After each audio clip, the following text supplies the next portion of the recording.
Hey there, friendlies, how's up? Welcome to episode 5, I believe, of the Unnamed Outdoors panel show. Tonight, I'm very excited about the panel we have. We're talking about something I'm very interested in, and these are all guys who I respect, and they're all guys who most of you know. To start with, Kevin Callan is an author of almost 20 books. He's also a frequent contributor to the CBC and an educator. And right now, since we're all COVIDed right up the wazoo, it's not so great for his teaching, but it is really good for his online presence. He's been doing whiskey fireside chats, which have been fabulous. And up to a couple of weeks ago, I don't know if you're still doing it, Kevin, but he transferred his classes online. So I was learning about bird recognition with sound. I was learning about fish recognition. So Kev, it's been really good for my seeing more of you, although I'm sure it's not so great for you paying the bills. So say hi to everyone, Kev. Hey, how you doing? I'm glad you're seeing a lot of me. Yeah. All right, so now we got Kevin on. Next up, we got Mr. Pine Martin. Martin is an avid paddler. You see a lot of that on his channel. He brings a lot of how-to his videos, and there's a really nice, non-flashy but real genuine energy to the videos. And I feel that if you are one of the few who don't know him yet, get on over there after this show. Okay, say hi to everyone, Mr. Martin. Thank you for that very generous introduction. Good evening, everybody. Hey, Martin. And of course, Avid Outdoorsy Guy. This is a good guy. I can't get enough of his stuff. His paddling and his camping and stuff is their skills that he's been building on over a lifetime of being an outdoorsman. One thing I like about his channel, because I share this, is that he'll show the failures as well as the successes. Say hi to everyone, Mr. Ethan. Hello, everyone. Hey, Ethan. Joe Robinet. Well, Joe Robinet does not need an introduction. He's big enough that he's kind of lost his last name. If ever you're talking to a bunch of outdoorsmen and they say Joe, this is the guy they're talking about. He's always got a dog and a canoe and usually a shelter he's been building out in the woods. He keeps it real and we keep watching. Say hi to everyone, Joe. Hey, guys. Thanks for having me. Hi, Joe. Who's Joe? Joe who? I don't know. Who's... Is he? I'm just happy to see more of Kevin Callan. So, guys, what you all have in common is that you're all very good with a canoe, and you're all avid outdoors people. And I have learned a lot through watching all of you. So I think we should talk about the canoe tonight. What do you think? Yes, I'm in. I'm in for sure. So I was thinking what we might do is start it off with some softballs. Like, if each of you could tell me what made you kind of fall for the canoe at first. Maybe we can start with Kevin and go around just to keep it nice and orderly. Oh, okay. Gosh, okay. What got me into the canoe? My dad and I went fishing and fishing lodges and also camping for many years. When I was the age of 12, I remember I was wearing a T-shirt saying, "Oh no, it's Mr. Bill" from Saturday Night Live, and holding a bunch of trout. And we went into a Grumman canoe into the backlands of Algoma from a fishing lodge to the motorboat because we weren't catching any fish on the main lake. And we caught a whole bunch of brook trout. And I wrote my journal saying this is the best vessel to go into wilderness, especially to catch brook trout. That was one of those aluminium ones, the Grumman? One of those aluminum tugs, yeah. Classic boat. And by the way, I'd just like to say it was catching fish in the wilderness that caught me into the canoe. So let's go to Pine Martin and see what he has to say about that. No comment. We're not even 5 minutes in and already. He's already with the cheap shots. Sorry. Be careful, Mr. Callan. We're gonna run into each other in the woods. No, you and I are going on a fishing trip with your spouse. Secret. No, nobody knows about this. Nobody knows this. I didn't even know about that. I'm just. It's okay. He'll catch the fish for you and put them in your boat. That's right. So who's next? I guess Mr. Ethan. That guy. Me. Oh, okay. No, All right. I'm saying that guy got me into it. That's Oh, yeah. I paddled around and canoed around when I was growing up a handful of times, but never like backcountry paddling, stuff like that. I didn't even know it was a thing until 5-6 years ago when I discovered Joe's channel. So yeah, he gets the credit. I hate saying it, but he gets the credit for getting gotta me. give credit. I love it. Joe, what about you? Oh man, well, I appreciate that, Ethan. You know what, man, it wasn't that long ago for me either. I can remember back taking an Orca flatwater canoe class in Windsor by myself with a guy who ran a company called Canada South Outdoors. Gordon, I think his name was. Older dude. Kevin, does that ring a bell? Yeah, it was Gordon. Yeah. Okay, perfect. Anyway, in Windsor where we live, man, there wasn't much. You know what I mean? There's the Detroit River, there's a couple ponds, man-made ponds and stuff. So we went to a couple man-made pond. I was maybe 17, 18, and I remember getting nauseous from solo paddling around in this boat, just being in the water in the hot sun for hours and stuff, and thinking like, man, I don't know if I like this. You know what I mean? Because we weren't going anywhere. We weren't doing anything. We were just paddling in this like little pond around and around. Anyways, fast forward, however long later, and I start watching canoe trips. I go on a canoe trip with my wife, and I can't ever really fathom going on a interior trip where I'm moving camps every day and stuff, because we paddled into Rock Lake and it took us 2 trips, and I'm talking the gunnels were this far out of the water. That's how much gear we had. So we had no idea what we were doing. That trip sparked a love for it for me to figure out how people could do it, how people could go lightweight and move around and things like that, and then just practice with a couple buddies and just kept doing it. Finally, I had one really, really good trip in Algonquin Park, and I was hooked for life. Nice. Joe, since you brought up gear. Okay, see you, Joe. I go. Maybe we Sorry. I'm back. That's not any better, is it? You look tasty. You look fabulous. Hold Are on. you okay? Oh. No, there he is. There you go. All right, we're good now. Okay, sorry. So, since Joe brought up gear, maybe we could transition. I don't want to spend a lot of time on gear, because one thing that I have definitely discovered about this outdoorsy scene is that people. Wait. Pi Martin, you didn't explain why you started paddling. Oh, we skipped. Hey, he didn't. He totally. You ducked out on that one. Oh, sorry about that. We're all up here. You said we're going to go in a certain order. The problem is everybody is in a different order on their respective screen. Okay. So I don't know which. I didn't know when my turn was. So sorry, I wasn't trying to beg off doing it. Yeah, sure. Actually, I think my story is a little different than everybody else's. I came canoeing very, very late in life. I was in my early 30s. I lived in London, Ontario. I'd never been in a canoe, even though my parents had a little country place on the shores of the Ottawa River, and there were tons of people canoeing. I'd never been canoeing. I had an older brother who was 14 years older than I. He used to go on canoe trips with a friend who owned a canoe, but we never owned one, so I'd never set foot in a canoe until I was 30 years old. My wife and I went on a day trip to Pinery Provincial Park, and there's this little canal that runs through Pinery Provincial Park. It's a nice straight walled shallow canal, and they rent canoes. And on a whim, I just said to my wife, who had been on a canoe trip herself years before I met her, I said, hey, you want to rent a canoe for a couple hours? Which we did. We didn't know what we were doing. She assured me she knew how to stern paddle, and that's where the steering had to be. So she was in the back and I was in the front. And so there's this long canal that goes this way, and we couldn't make our way down the canal. We went one shore to another shore to another shore to another. We could not go straight. And then I had a sense. Wait a minute. I know how to rudder. Let's change positions. So when we got to the shore, we managed to get out of the canoe, change positions without getting wet. I got in the stern, and in about 10 minutes, I figured out the goon stroke, or the stern prize, it's more properly called. But I didn't know what I was doing. But I was so taken with the effortlessness, the pure silence of this human powered vessel, and we were happening upon wildlife, and we were into birding at the time, and we were just happening upon waterfowl and shorebirds, and just gliding up to them quietly, and they didn't seem perturbed by the fact that we were going by in a boat. It's like we were just a great big duck to them. They didn't mind.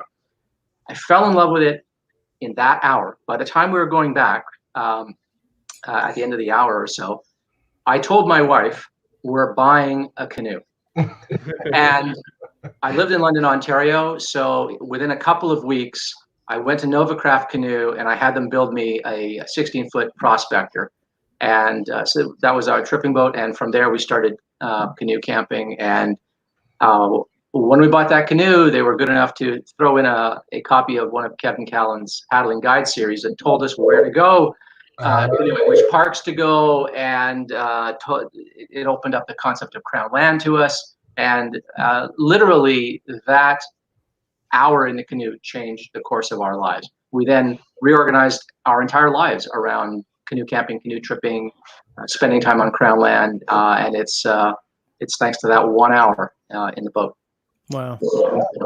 I don't feel old at all, Pimer, and thank you very much. I appreciate that. Yeah. So I'm probably the least experienced of us all here, actually, because I started so late. Well, before we go, when was I remember you making a post on the old forum that we were on together. You remember that? Bushcraft USA? Was that one? Yeah, I remember that. About Crown Land camping, and that had to have been a good six-ish years ago. Oh yeah, well, no, I'd been canoe tripping for a long time by then, because I'm 55, so I was about 31, 32 when this happened. So this is more than 20 years ago, this story that I'm relating. Right, but what I'm saying is, in that time, like, your knowledge, obviously, because the information that you put out on that Crown Land, like, you had learned a ton, obviously, right? Because I learned things from that Crown Land information that you put out.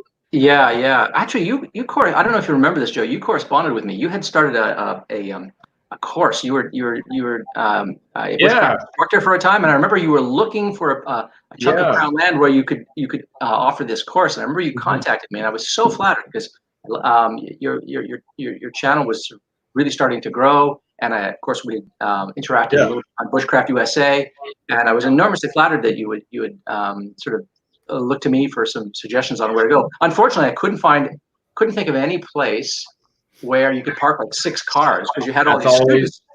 It's always the issue. You all carpool in one vehicle. I had places to suggest, but you're going to need like 6 cars. I was like, no, there's no place I can think of. You need to find someone with some private land to let you park on it or something. So I felt very bad that I couldn't help you out on that occasion, but yeah. No worries. So as I was saying, because Joe was talking about gear, I want to spend a brief period on gear, because I know that people tend to get sort of trapped in the gear discussion rather than the skills discussion, because it's exciting to get new gear. So I just want to sort of, like, what have you guys sort of settled on in terms of your gear philosophy? I don't need a whole rundown, but like, obviously life jacket that you can move around a lot in. Like, are there any sort of... I'll go first. You'll go first?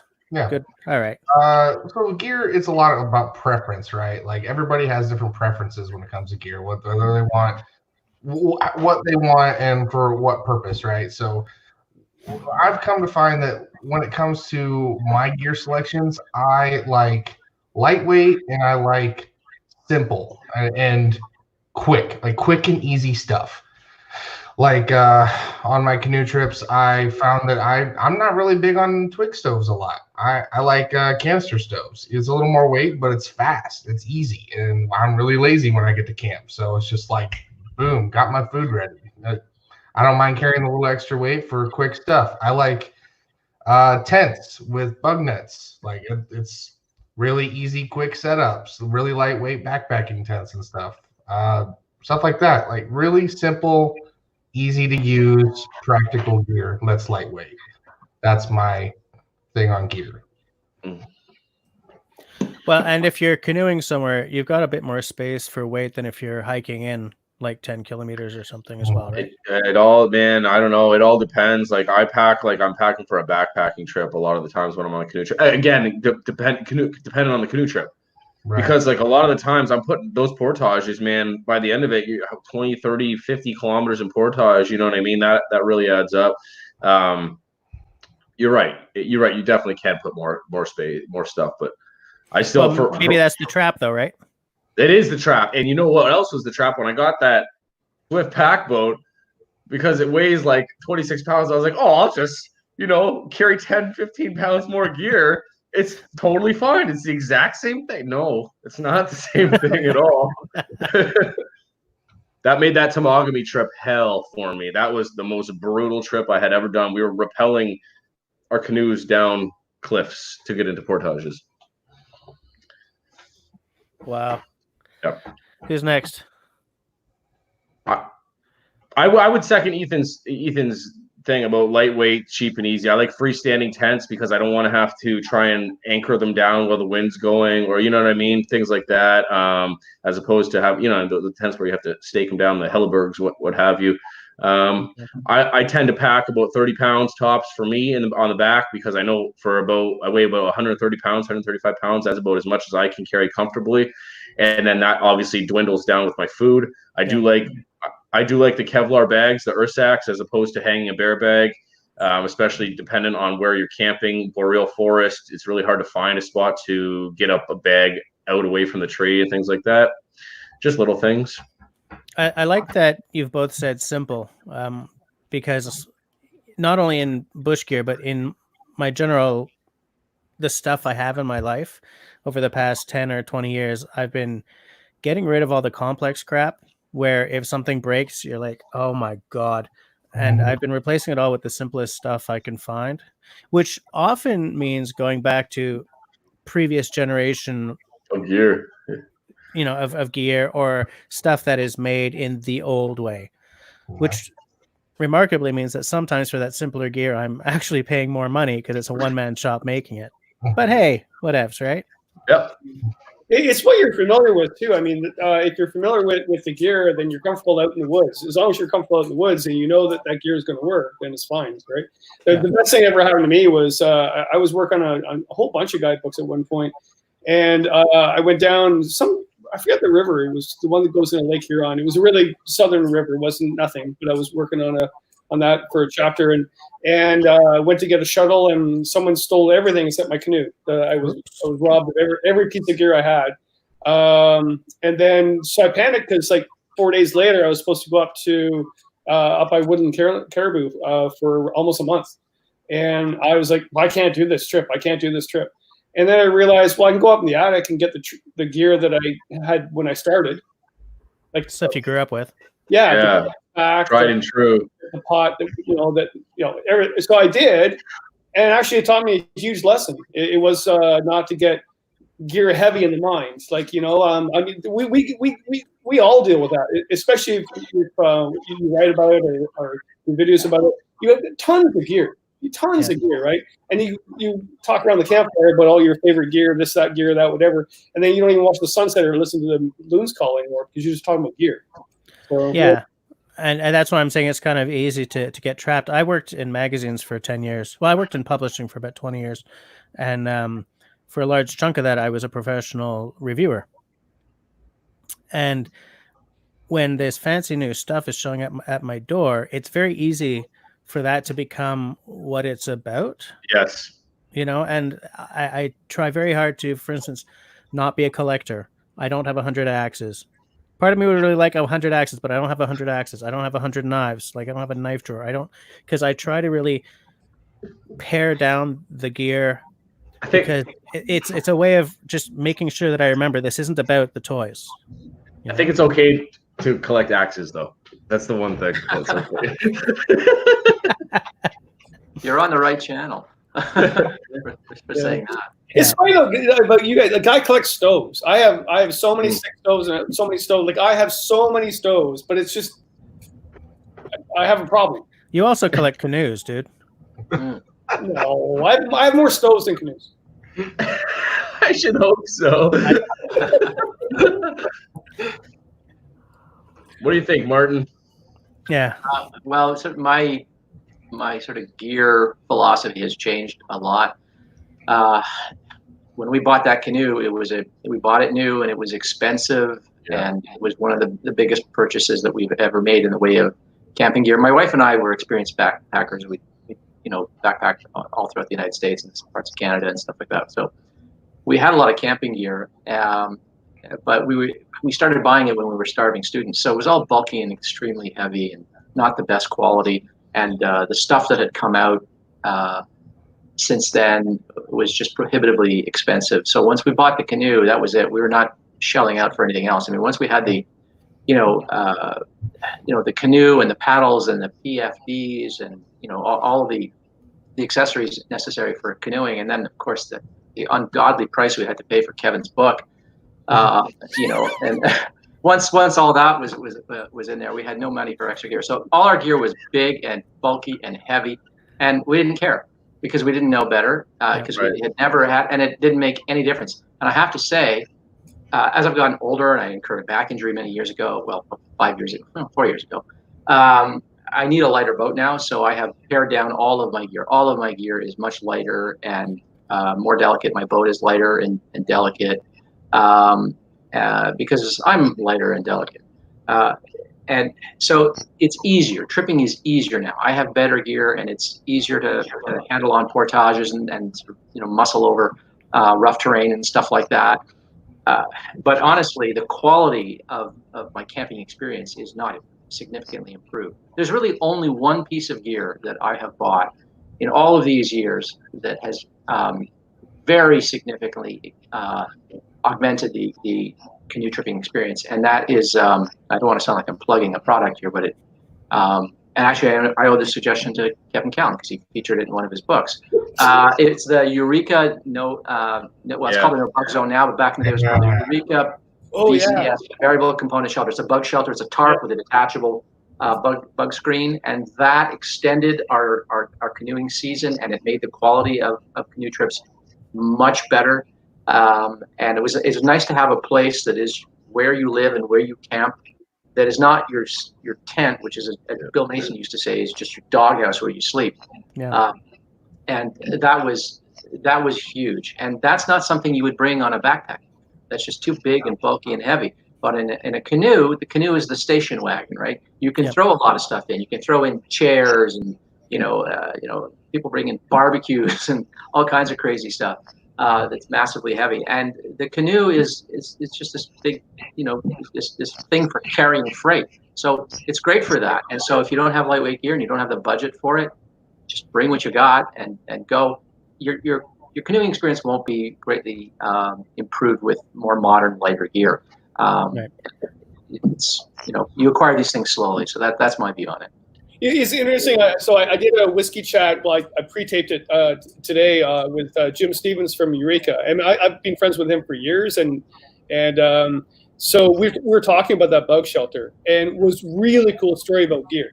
So I hate saying back in the day, but years ago, I remember Eureka having that bug shelter for the campground, and I ordered it without the poles. And Jim said, "Hey, Kevin, you're paying for the poles. You might as well keep them." I went, "No, I don't want the poles. I want to take this bug shelter into the bush." And he goes, "Well, that's interesting. It's supposed to be for the campground." I went, "Yeah, whatever." So I don't want the poles. So he shipped it. And then I started, doing articles and whatever about this bug shelter. And my buddies, literally, my buddies, we were in a golfing park on the Nipissing River, Joe, and they're all like, "Hey, what's this? Aren't you fancy, Mr. Gear Man? Are you going to write an article about that?" And I went, "Yeah, I might, because this is really smart. We can actually go in the bug shelter and getting eaten alive without having a net on." And they're like, "Well, we've never needed that before." I went, "Well, you're idiots, all right?" So I go in, and of course they're outside, and I'm like, "Hey, Kevin, can we come in your bug shelter?" I went, "Yeah, here's the rule. You come in my bug shelter to get away from the bugs while you're making dinner, and you give me a shot of your rum or whiskey in your supply." That's been going on since 1994. They begged me to bring that thing. So yeah, we're talking about bringing simple gear, whatever. But there's some things that are invented. Well, when the thermarest was invented, I think everybody was like, "Praise the Lord." Yeah. Right. And you know how that was invented? Was two guys that were out of work. They actually were gardening, and they actually used a foam mat for their knees for gardening. And they were like, "Wait a minute, why aren't we not sleeping on this when we're going camping?" Right. Right. Necessity, mother of invention, and all that. Yeah. Interesting. So if you want to move on from gear a little bit, what have you guys learned in terms of best practices when you're setting up for a trip, packing the right stuff, you head out on your trip, making sure you don't, fall overboard and drown. Then when you come home, unpacking stuff. Like, do you all of you guys have a system, or is it kind of, One word: checklist. Checklist. I was waiting for someone to say that. Checklist. Yeah, make a checklist. Make it extremely detailed. Mine includes everything. The foam pad that you need, that you put on your carrying yoke, the painter lines that you attach, everything about that's going to be associated with the canoe. Don't forget things like paddles. Twice I've gone on canoe trips and had to turn around from London halfway to Algonquin. Had to turn around. No goddamn paddles. I've done something like that. Twice I've done that. I didn't get all the way there, fortunately, but I just would have bought paddles somewhere. But I was going to say, if you got there, you could probably just source new ones. Yeah, no. We were practically in Toronto when we realized, we forgot our paddles. Turn around, go get the paddles. Checklist. You will invariably forget something on a canoe trip until you get really. Now it's funny. I have a checklist now. I don't consult it until the very end, until I've packed everything, and then I go through my checklist. I used to have to follow it so that I wouldn't forget, but now I've done it so many times that I know what to bring. I don't consult it before. It is just a last minute checklist. Make sure. Oh wait, do I remember packing that? And every once in a while, there's something I went, oh yeah, that's right. I forgot a lantern, for the inside of the bug shelter or something like that. That kind of thing. You forget. Yeah, that makes sense. I'm really bad, like really, really, really bad for just not doing anything until the day before. Like, not like I will dehydrate my food because like maybe 2-3 days before. Because I know what's happening or whatever. But like, I find if I pack my bag, this is just me. And again, I have done this, guys. Like, I've slowed down a lot this year and like last year. But like 2, 3, 4 years ago, like for the past however long, I was going strong. I was going hard. I was going on canoe trips. I would come home from a canoe trip. I would leave and go on another one in 2 days. It was just that's what I was doing. So now I've got to the point where I don't do anything before my canoe trips until the day before, because if I pack my bags before, I will inadvertently repack them again a million different times, putting more things or taking things out or whatever. My wife's just making fun of me over here. But if I'm going camping with someone like Kyle or whoever it is, they'll like literally print out an itinerary for me, maps for every single day, and like what we're gonna, and we'll meet up or whatever the day of. They're like, well, what did you think of I wouldn't even have looked at it at all. You know what I mean? But it's different if I'm going by myself. Obviously, if I'm going by myself, I'm planning the trip, I'm planning the route, and I have it all in my head and on paper and everything's good. But if I'm going with someone, I kind of just like everything's just to the wind. I'm just there with them and stuff. I know the route. I have my GPS. I have my own set of map, but I'm just kind of there. You know what I mean? It's my free time. I'm not joking, am I, Ethan? On everything. Like I'll be like, hey man, check out this route I came up with. Let me know what you think. Won't hear anything. Like 2 days before, like, oh yeah, sounds good. Yeah, well, hey, there's a lot.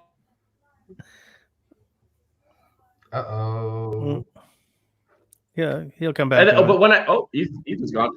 And to your other question, when I come home, my gear comes in the house ASAP if it's cold outside, and if it's not, if it's the summertime, it goes right set up on clotheslines or set up like as a tent itself outside, staked up for like a day, just to as long as it's sunny, to get dried right out. And if it's not sunny, it all goes in the basement and hangs out on racks and everything, because I have ruined camping gear before back early on by not putting it away, and mildew gets to zippers and things like that. And it's really bad for sleeping bags, for tents, all that stuff. It has to be dried right out as soon as you get home. Everything is hung up, scrubbed out. Yep. Yeah. I ruin stuff that way too. I remember, I think it was on Kevin's Instagram or Facebook or something, this picture of this big ass canvas tent stretched out in his living room. He's like, yeah, drying my stuff. It's raining out. Yeah, thanks. I'm feeling really good about myself. I live in a really small place. And I do have a problem. I love living in a small place. I reduce everything I have and own. I think that's really good. But I mean, that was the night I was literally melting my stupid electric snowblower so it would work. and then also drying out my hot tent, and I had no place to even sleep. So, but yeah, Joe, it's funny too. I think it's the time of the year, like in the springtime, when we're just going out for the first time, we're like lackadaisical about stuff, or maybe even more the other way. And then by August, September, we've got it all down packed to a rip. Yes, exactly. It's what you do. And my neighbors laugh their buns off. They know Kevin's home because I go tripping a lot, so I'm not home a lot in the summer. I shouldn't say that. Don't rock my house in the summer. Yeah, I don't know about that. But the thing is, like, my neighbors know I'm home because all the tents are out and sleeping bags are out. Right. But it's about beer lists. I'm really fanatic about that, about lists of what everybody has on their own pack and their own canoe. And this is a really good point. It's like, I'll make a list for everybody and for me, but I need to see the gear. And because I used to guide and take other people out too. And I remember I told my boss, I was teaching part-time in the college. I was only there for 2 years, kind of wanted to press my boss to get more hours teaching there. And, you know, he was not prepared at all. In fact, he should be because he was my boss, whatever. But he said, yeah, I got the tarp, Kevin. I got the tarp. Mm-hmm. Okay.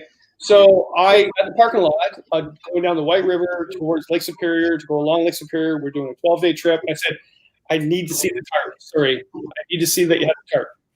Because I should bring the tarp. He goes, no, we only need one tarp, Kevin. I went, yeah, so I need to see it. So he showed it to me. 3 days into a 12-day trip, it started raining. I said, hey, you know, can you put the tarp up? He goes, oh, I left it in my vehicle. I went, what? Why'd you put in your vehicle? Well, it was a really nice day. I would have left. So why don't you Oh, no. 12-day trip along Lake Superior down the White River. No. So since that day, I went, no, I'm bringing my own tarp. I'll carry my own tarp. Yeah, it's worth it. I'm a team player, but it's like, and he also brought the first aid kit, and he did bring the first aid kit, and he brought the one for the college, but he didn't look what's inside of it. So then the dean of the college at the time, he sliced his arm open, like blood everywhere. So I went to the first aid kit out. There was no bandages. There was a device to put on his nose to breathe in case he was dying, but there was no bandages. And you need to, yeah, man. So a list is good. Yeah. But you need to see the product before you leave. Yeah. If I could just pop real quick. So, when I go with people, everyone is preparing for themselves. That's the way we do it for the most part. Food for yourself, whatever. But when we do have communal things, we double and triple check. Like you're saying, like you're bringing the saw that we can both use, and I'm bringing the axe that we can both use. I'm bringing the tarp we can both use, type thing. You're bringing the cook pot, and then when we get together the night before, we divvy up that stuff physically. Mm-hmm. You know what I mean? In between the two people, so we're seeing it and divvying it up, like you're saying, like you're saying. I totally agree with that. Yeah. A good bushcraft story, though, is like Tim at Canoe Outdoor Equipment. He's very organized. Like, so we don't question, like, he's more organized than can ever be. Like, but I told him to bring the kitchen set. He didn't think that included utensils like flipper and knives and forks and stuff. And there was like 6 of us, right? So it was like, Tim. But what did he do? Like, in literally a half hour, he carved something out of wood. I was like, okay, fair enough. There you go. And that's he did it on purpose. He did it on purpose so he could show off. There you go. Yes, he did. Impressive. You were asking about best practices in connection with gear and canoeing philosophy. Here's one practice I learned the hard way, and it was something I promised I would always do, and then on a couple occasions that I didn't do it, I paid a price for it. And this is my practice always. There are certain items of gear in the canoe pack that are always ready at hand. One of them is the tarp. The tarp has to be accessible. I've had rain clouds just open up overhead. We're in the middle of a lake crossing, and you head for the nearest shore, and you get off that lake, and you don't want to get hit by lightning and stuff like that, and you string a tarp, and you don't want to be rummaging around the bottom of the tarp, the pack rather, to dig out the tarp. So the tarp, along with things like a first aid kit and a few other things, right near the top of the pack. Rain gear, exactly, right near the top of the pack. It doesn't matter how sunny it is. And the first thing I do after I find a campsite or a place where we're going to make camp, if we're on Crown land and there isn't a site established, After we scope out where everything's going to be, where's the tarp going to go? Where are we going to make our fire? Where will we pitch the tent? Where will our latrine be? Where are we going to stash our food? Once we've sorted that out, those little logistical things, the first thing we do, no matter how thirsty we are, no matter how dirty we are, and we want to swim, and no matter how hungry, doesn't matter. That tarp goes up. It is the first thing to go up, and is the last thing to come down. Always. Same here. Absolutely. One time I didn't string it up, and we got caught. We got soaked, and fortunately we were able to stash gear under the canoe, but we got soaked. And then there was one occasion where I took the tarp down early so I could put it away, and of course it rained while we were packing. And so never again. And now it's like a religion. I do that always. Tarp goes up first, tarp comes down last. No exceptions. Always. Yeah, I share that philosophy as well. You ever take the tarp down like the night before thinking, I'm going to do this to get an early start the next morning? Like, it'll be nice. He's like, nope. Just you wake up pouring rain. Yeah. You say that and God says, hold my beer. Yeah. Oh my God. Oh my beer. I am the master of being like, oh, it's been nice all day. I'm just gonna go without the tent fly tonight because I just love the breeze that comes through. Yeah. I love seeing the stars and all that. And I'll just keep the tent fly right next to my bed, thinking like, I'll just throw it on or whatever. Probably a handful of times I've had to get up. That's not the biggest deal in the world. But as you were saying, the tarp and things like that, doesn't it only just take once to really just ingrain it into your head? Like, this is what I need to do. I remember getting just absolutely drenched through paddling in Killarney with Doug, Ken, and Kyle maybe 5-6 years ago. We're doing a spring trip, and we paddled for like 14 hours that day, and all I had was pants, like thin, like breakaway pants, a thin pair of crappy rain pants, and how rain, like if it's not like high quality Arc'teryx, you're getting soaked through, right? Period. Like it's just how it is. Like if you're getting rained on all day, you're getting through, even with Arc'teryx. I got so chilled that I was like shivering in the canoe all day just paddling, and that was the only thing keeping me going. That drilled into my head that I need to wear double long john. When it's raining, I need to wear long johns, pants, because I know I'm going to get wet, but that extra layer of insulation keeps me from almost dying. I don't have fat on me. You know what I mean? So that just really ingrained it when it's raining. You can have some of mine. Well, you know what? Everybody says that. Everybody just can't take it.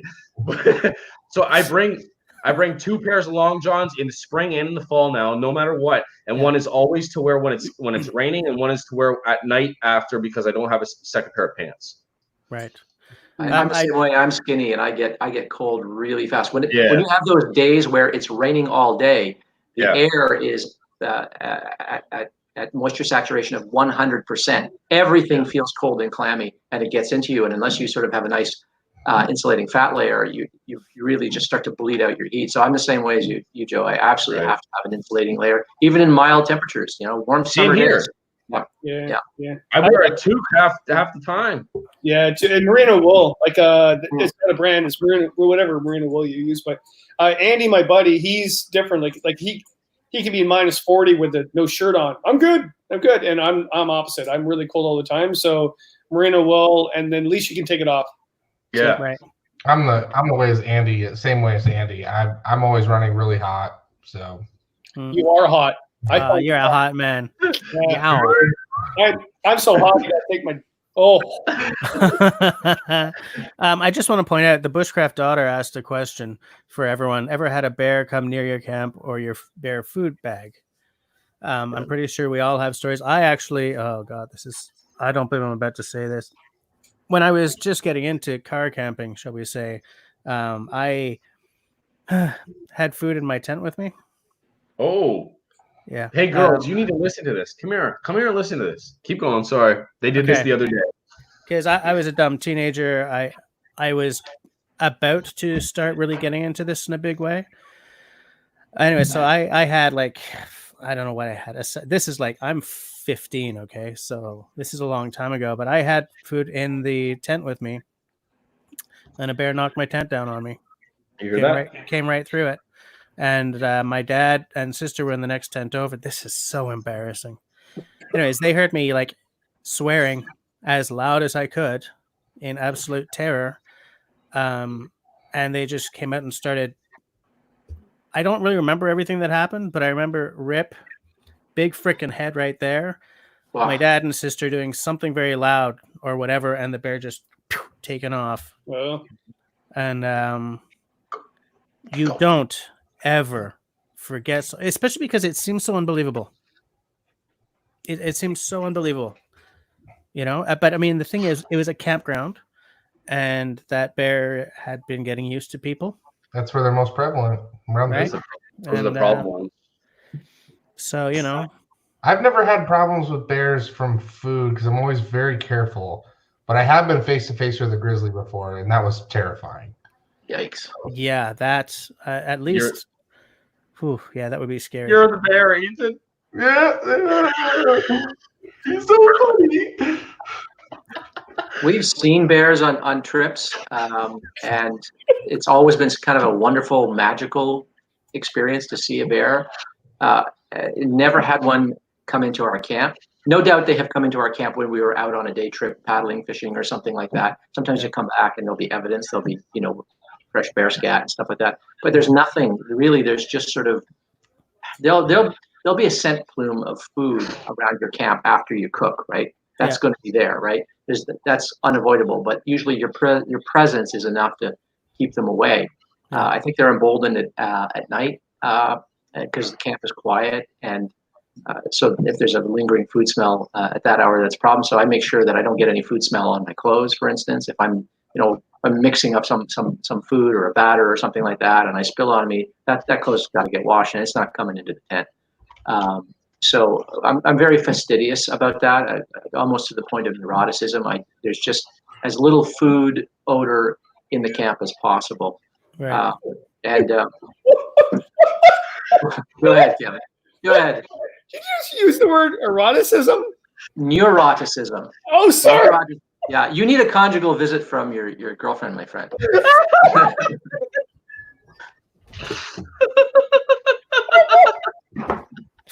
Thanks for lowering the tone of the conversation there, Ken. Oh my god, having the low brow. I'm so sorry. There's Mr. Single Entendre there. That was good. That was good, Martin. That was good. Oh, man. I had a bear, actually, the Leslie Frost Center was out fishing, and Just changes the subject right away. whatever you're into, pardon, Martin, I'm whatever, good. So, you be you. so I'm out fishing, and all of a sudden a bear comes to my campsite. When I'm out in the canoe fishing, I was like, "What's going on?" And he goes in my tent. I went, "What's he doing inside my tent? There's nothing in there that he can. What's going on?" He came out with a bottle of what's that bug dope that smelled really good back in the day? Skinzel Soft. Oh yeah. He was drinking it. That's what he went in my tent for. Wow, That's weird. Yeah. So I let him drink it, and then you didn't stop him. No, I just fished, and I caught lots of fish. Did you hold his hair back while he was puking later? Oh, bears can eat stuff. They can consume stuff that should kill them. I got a tough tummy. Oh, my Lord. I've never had an actual problem with the bear on that show alone. On the first night, I came very close, just across the river from the bear. Sorry, he's crying. Across the river from the bear, and he didn't care about me at all. I was the biggest black bear I've ever seen in my life. He was a monster.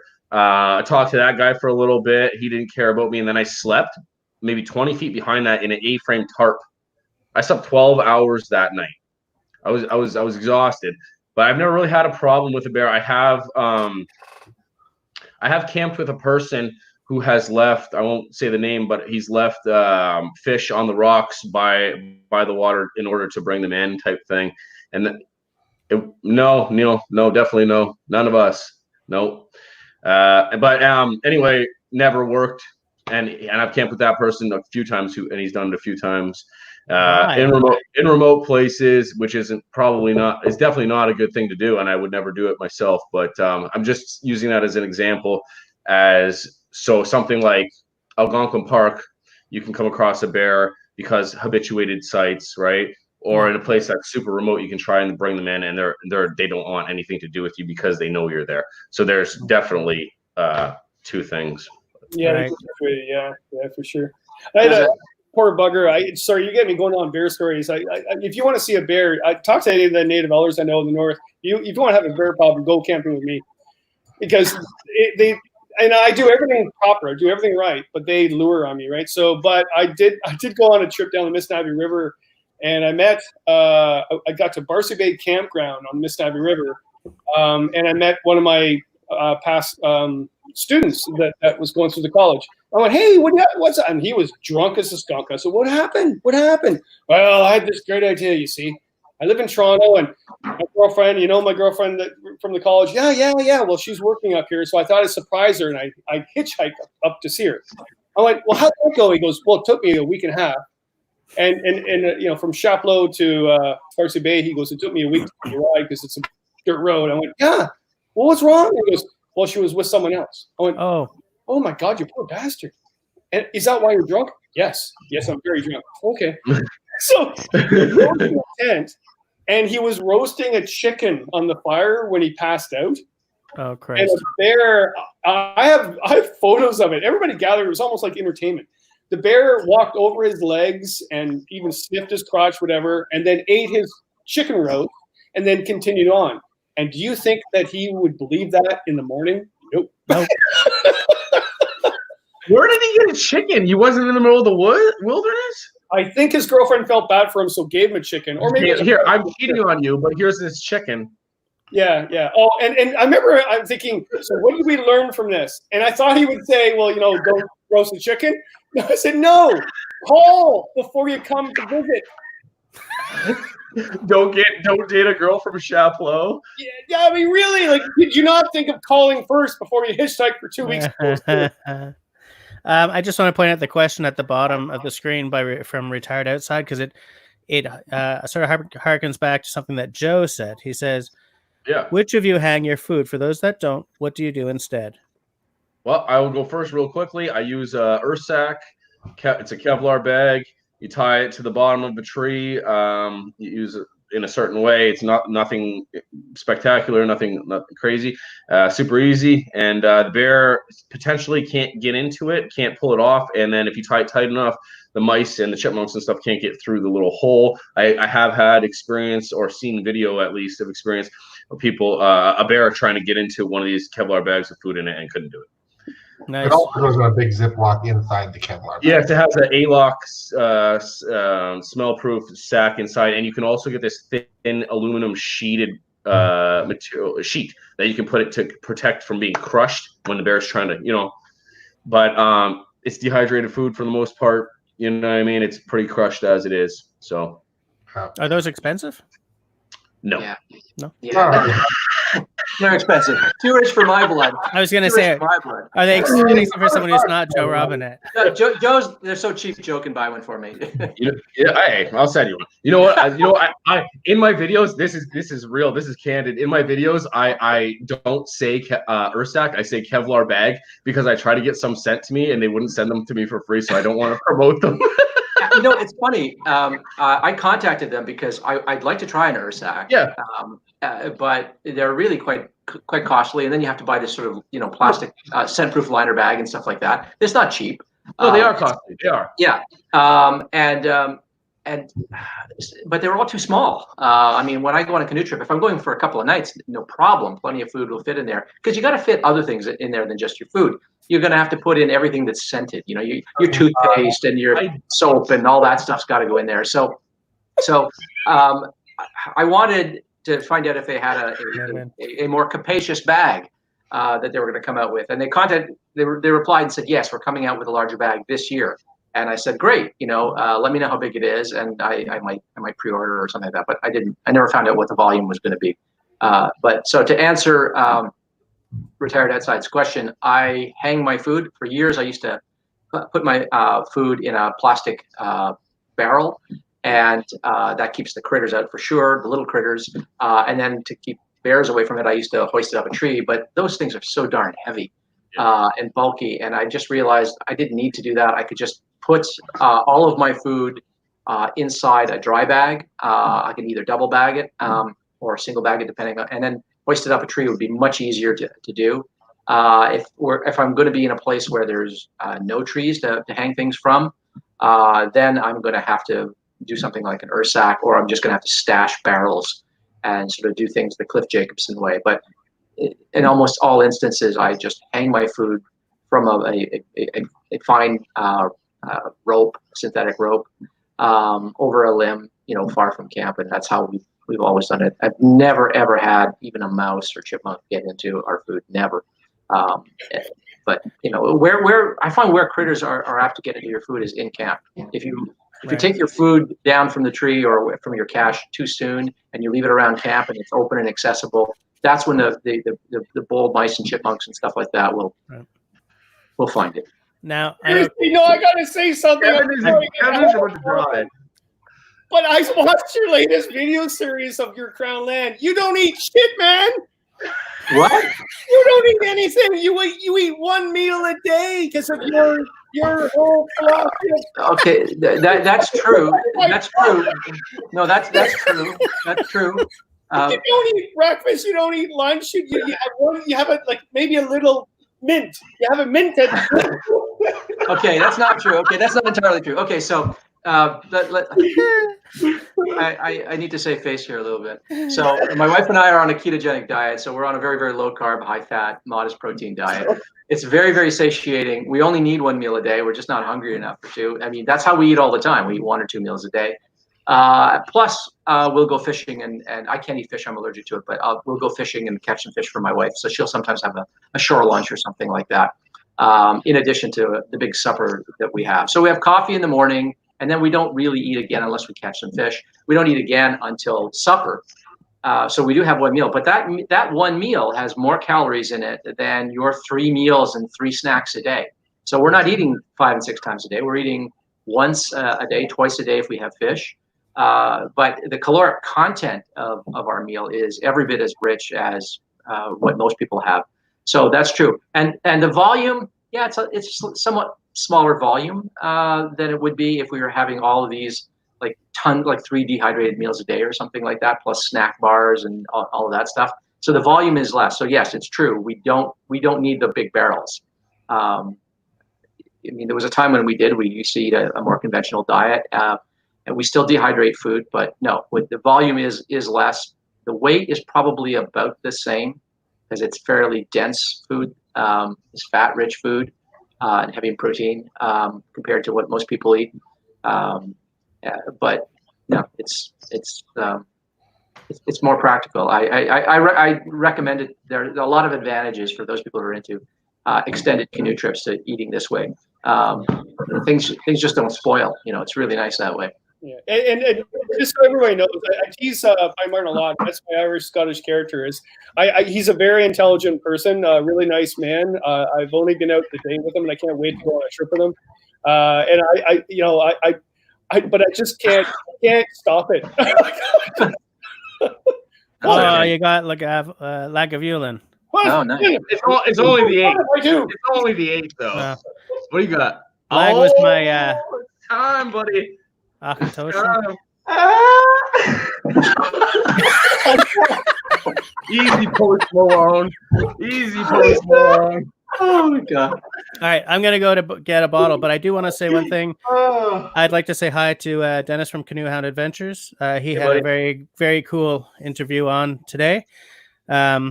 Looks like my days of being frustrated that we're both live streaming on the same night are coming to a middle, because I think he would have made a great addition to this panel.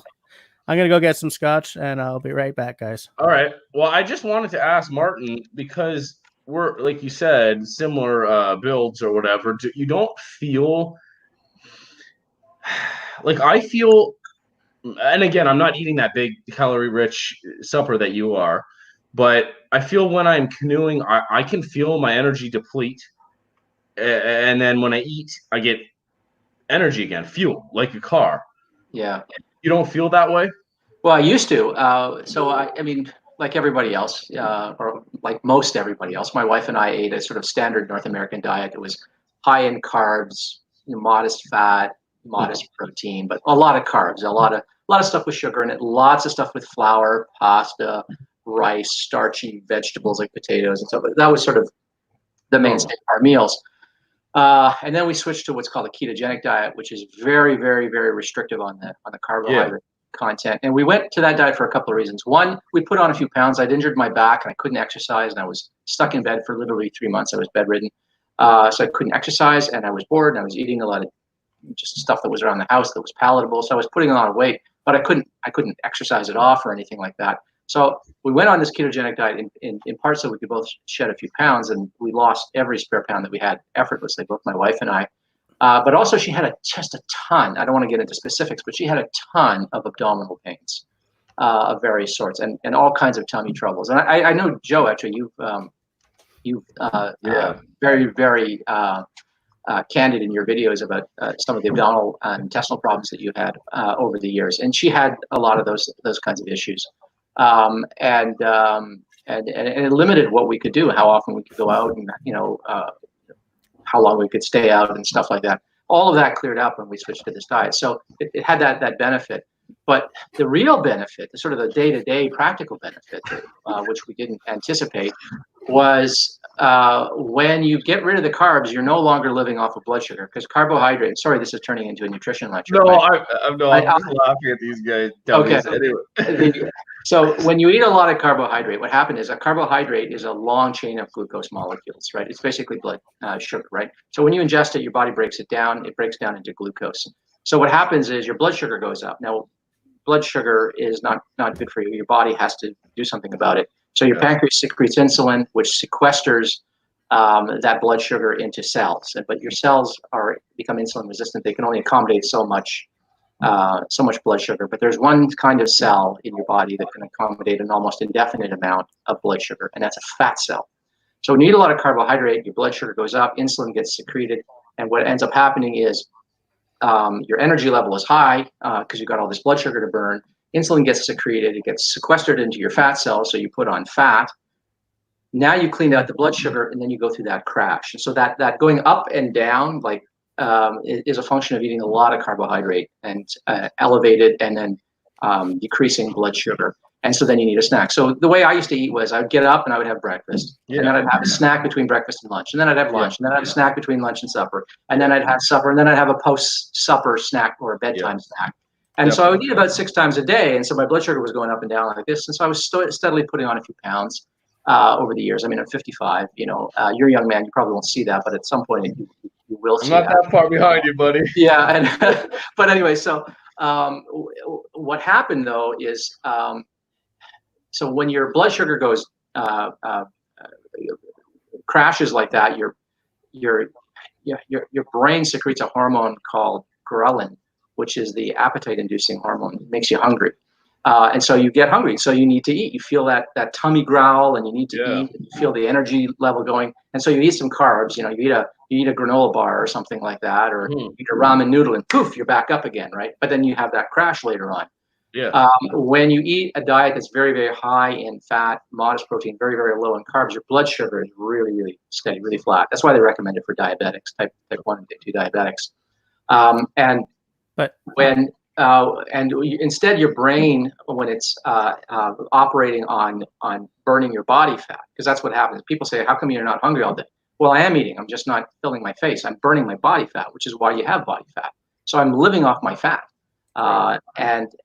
So my blood sugar isn't going up and down, and your brain secretes a hormone called leptin, which is the satiety hormone. It's the hormone that suppresses your appetite.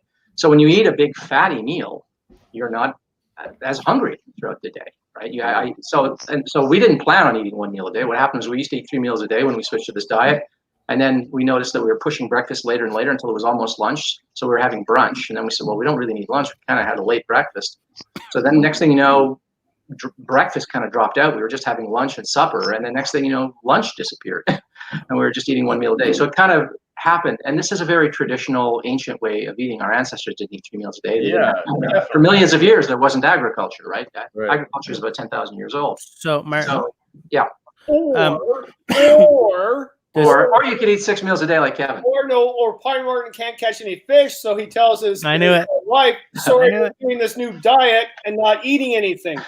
Hey, Ethan. Touche. You and Pine Martin should go on a canoe trip together. You guys have a lot in common. You can have fun talking about all the fish you could catch and how good they would taste. Well, I can't eat fish. I'm allergic to fish. I'm fairly allergic to fish, so I don't eat fish. So it's no. I have a reason for why I'm a bad angler. I don't. I'm a bad angler too. But Martin, for the record, I'm also allergic to anything. Like what do you call seafood? Whatever a poisson gras is in English. Fatty fish, oily. Yeah, fatty fish like salmon and can't do it. Arctic char, yeah. Say that word again. Which word? Was that? What was the French word? Poisson gras. Poisson gras, yeah. It means fatty fish. Yeah, fatty fish in the poisson. Yeah, okay. But so Backcountry Angling Ontario is asking, so what does your meal look like? If you're like trying to pack in the fat, are you eating a lot of nuts or a lot of avocado, or like how do you bring a lot of fat along without bulking out the baggage? You just wear it. Okay. Well, that's where the bulk comes from. Okay. First of all, things like granola bars take up a lot of bulk. Ramen noodles and all of the pasta, that's actually a lot of bulk for very, very little caloric richness. So people think that because they're light, they're going to be low volume, but they're not. Those are high volume foods, right? Whereas a steak or something like pemmican, we make our own pemmican. So we'll make your own pemmican. I've been wanting to do that for a long time. Yeah, we're going to make some videos about this very thing. So Backcountry Angler, if you're curious about this, we have some videos forthcoming. Well, we would have started making them already, except we can't go camping. Yeah. So we haven't about it. You might have noticed my videos look very different than they did before COVID. Yes, yours are all your backyard camping videos. I've been watching. I'm making bushcraft cocktails. I'm camping in the backyard. I'm like, yeah. But we have some forthcoming videos about that. But we'll make pemmican. So we will buy some beef fat, or very often a butcher will just give you beef fat, and we render it and make tallow out of it. Now, the nice thing about beef fat or tallow is it's stable. Even in the soaring heat of like 30, 40 degrees in the sweltering heat of summer, that stuff is solid. Unlike butter, which will start to get runny and stuff like that. We also use ghee, which is a little bit more stable, which is clarified butter. So we'll make pemmican.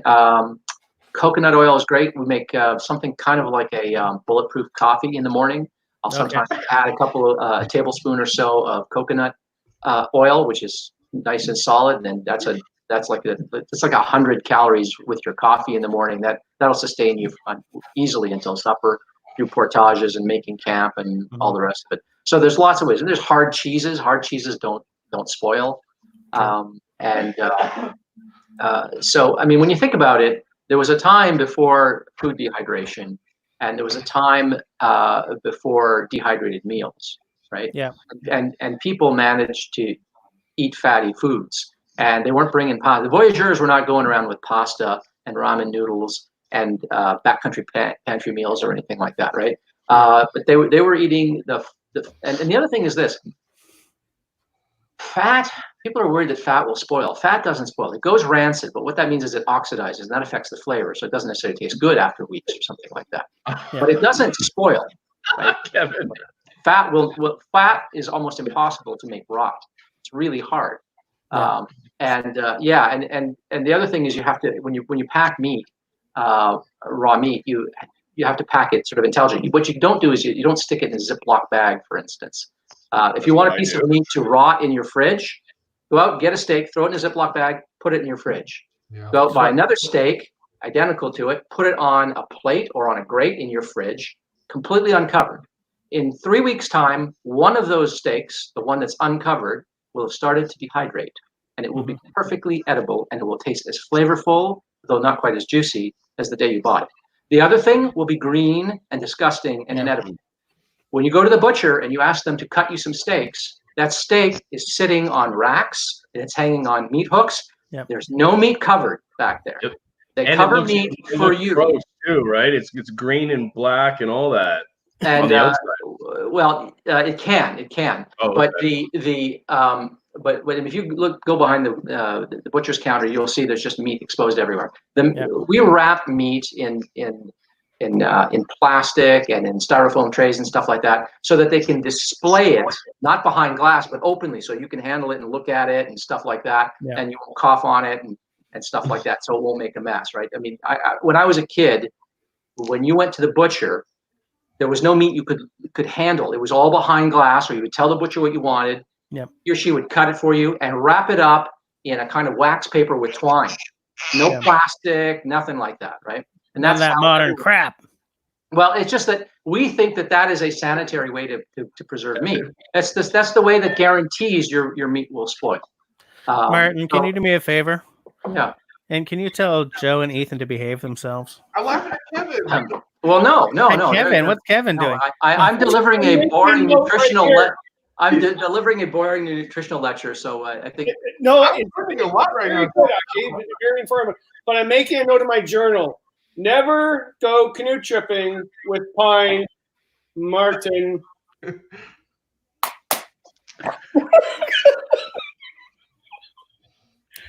So that's how it is at my butcher too. It's all open, just ready to go, whatever, and you can't. Yeah, but what I was asking, don't when you leave, how do they age it? Well, we're getting way off base, but when it looks green and black and all that stuff, we're not even in the same area code as the base anymore. That's not necessrisally bad. Right? Yeah, I'm not a butcher, so I'm not qualified to answer what goes on. We'll move on. But I mean, there's a lot of stuff that happens to food when it ages that is not gross. You know, the rind on a cheese is not bad for you. Will not poison you. You can even eat it. It might not be the best texture, but it's absolutely harmless. So, Martin, let me tell you something. If you're living in Quebec, you eat the damn rind. Yeah, I actually like part of the cheese. You eat the fucking rind, man. There are some rinds that I enjoy eating. So yeah. Oh, that's a book title right there. I always look at book titles. That's a book title. That eat the rind. Eat the rind. Oh, or don't eat the rind. Yeah. There's a question from Camper69 for Joe. Hey, you know what? Since we're on this, or since I've suddenly put us on this, when you folks have a question, do me a favor and put question in capitals at the beginning so that I can, because I'm trying to keep up on when people are popping up questions, but it's actually moving a little too fast for me. So make it easy on me. Put question in great big letters at the beginning, and then it'll sort of twig in my eye, and I'll be sure to pop them up there. Yeah, but tell Pine Martin some things that came up while we were giggling, while he was wondering why we were giggling. Like Canoe Hound was eating a cinnamon roll while he was. Yeah, exactly. You were talking about all this like nutrition stuff, and I used to edit a couple of. I used to do cookbooks and like health books and stuff, so I recognize the stuff you're saying. And then there's Dennis, boom, chowing down on a cinnamon bun. So the boy, that doesn't come on a canoe trip. Too much bulk.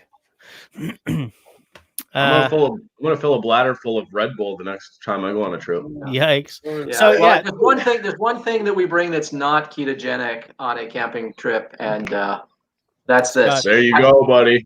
There we go. Gotta have a little of that, dude. It's not the same. It's not the same without it. You know, I got a lot of flack from people. I did a trip report. It was like 5-part trip report of a canoe trip long. It was like 11-day canoe trip that my wife and I took last year, and where we talked a little about how we eat and why we were able to pack so small and reasonably light, and how we only eat one meal a day, and how we're not hungry, and how it's not a problem, and stuff like that. We talked about this, and so I said a little bit about like what I was talking about here in those videos, but we also had scotch, and there were scenes of us drinking scotch, and man, we got a lot of from people. We're on a keto diet. What the hell are you doing drinking alcohol?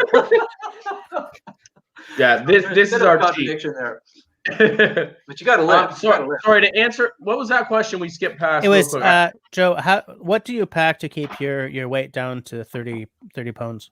I'll just go over super quick. I'm not going to go through my whole thing, but like I have a very high quality tent, a Big Agnes tent. It's a 1-person tent that I barely fit into myself. No one else could ever fit into it. I've used it for like 5 years. Well, Ethan couldn't fit into it. I've used it for. Oh, you were pointing at yourself. I didn't know what that meant. So we I've used it for like 5 years. I use a lightweight twig stove. I use titanium. I use a down sleeping bag. I'm packing minimal of the minimal. I'm not bringing a deck of cards, guys. I'm not bringing a lantern. You know what I mean? Things like that. I'm only bringing things to scratch by. I'm not having luxuries out there, but I don't need it. Anything that I don't have that I need, I can make to make myself more comfortable. Be it a chair or whatever the case may be. What else do I carry? I don't carry any water weight at all. I use a bee-free, Katadyn bee-free water filter. I keep it in my cargo pocket. I'm canoeing. I chug when I'm in the water, and then I either fill it up before a portage or I just haul it through a portage. Depending if it's a kilometer or less, I'll just haul it through. If it's a kilometer or more, I'll fill it up and have it in my cargo pocket full of water. And then just chug it halfway through or whatever. So I'm never carrying water weight. All my food is dehydrated at home, and I'm bringing like lightweight food on purpose. I'm not bringing a plate. I'm bringing one utensil, one cook pot, minimal clothes, rain gear, a super lightweight sleeping pad, like a Thermarest Neo Air X-Therm. Like, man, just link in minimal the discussion below. What's that? The link in the discussion below. Yeah, there you go. Buy the same one. But like, yeah, that's what it tops out at 30 pounds. And the majority of the weight is food. I want to say like a good 5 to 7 pounds is food on like however long, like a week-long trip or whatever. And everything, maybe even more than that, but everything else is standard for the summer. Everything's this across the board for every single trip I'm going to take in a canoe. And then for the fall, it changes a tiny bit. For the spring, it changes a tiny bit. But other than that, it's just like what I need personally to get by, what I know that I've used in the past to get by. The things that I have brought and not used have long been discarded, and I don't even think of bringing them because I know I'm not going to sit in my tent and read a book or when I'm with someone or play cards or something. It's just not going to happen. Right. Quebec Homestead popped up an interesting. By the way, Quebec Homestead I discovered fairly recently, and I've been watching a lot of because part of me, if like I won the lottery and everything, I would want a homestead. But most of the homestead channels are like out west, Colorado, British Columbia, Alberta. So it was really nice to see someone here in my home province homesteading. 3 of the guys are from Ontario. Actually, Martin is not from Ontario. Martin, you're from the Eastern Townships, are you not? No, I'm from rural Quebec in the area of, well, if anyone knows where Montebello is. Oh, yeah. Okay, the other side. Yeah. So just bordering the Ottawa River. So I'm Quebecois de vieille souche, as they say. Yeah. But I moved to Ontario, I don't know, when I was in my late 20s, early 30s or something like that. And I've been in Ontario since. And now I live in Muskoka, Ontario. Right. And Ethan is...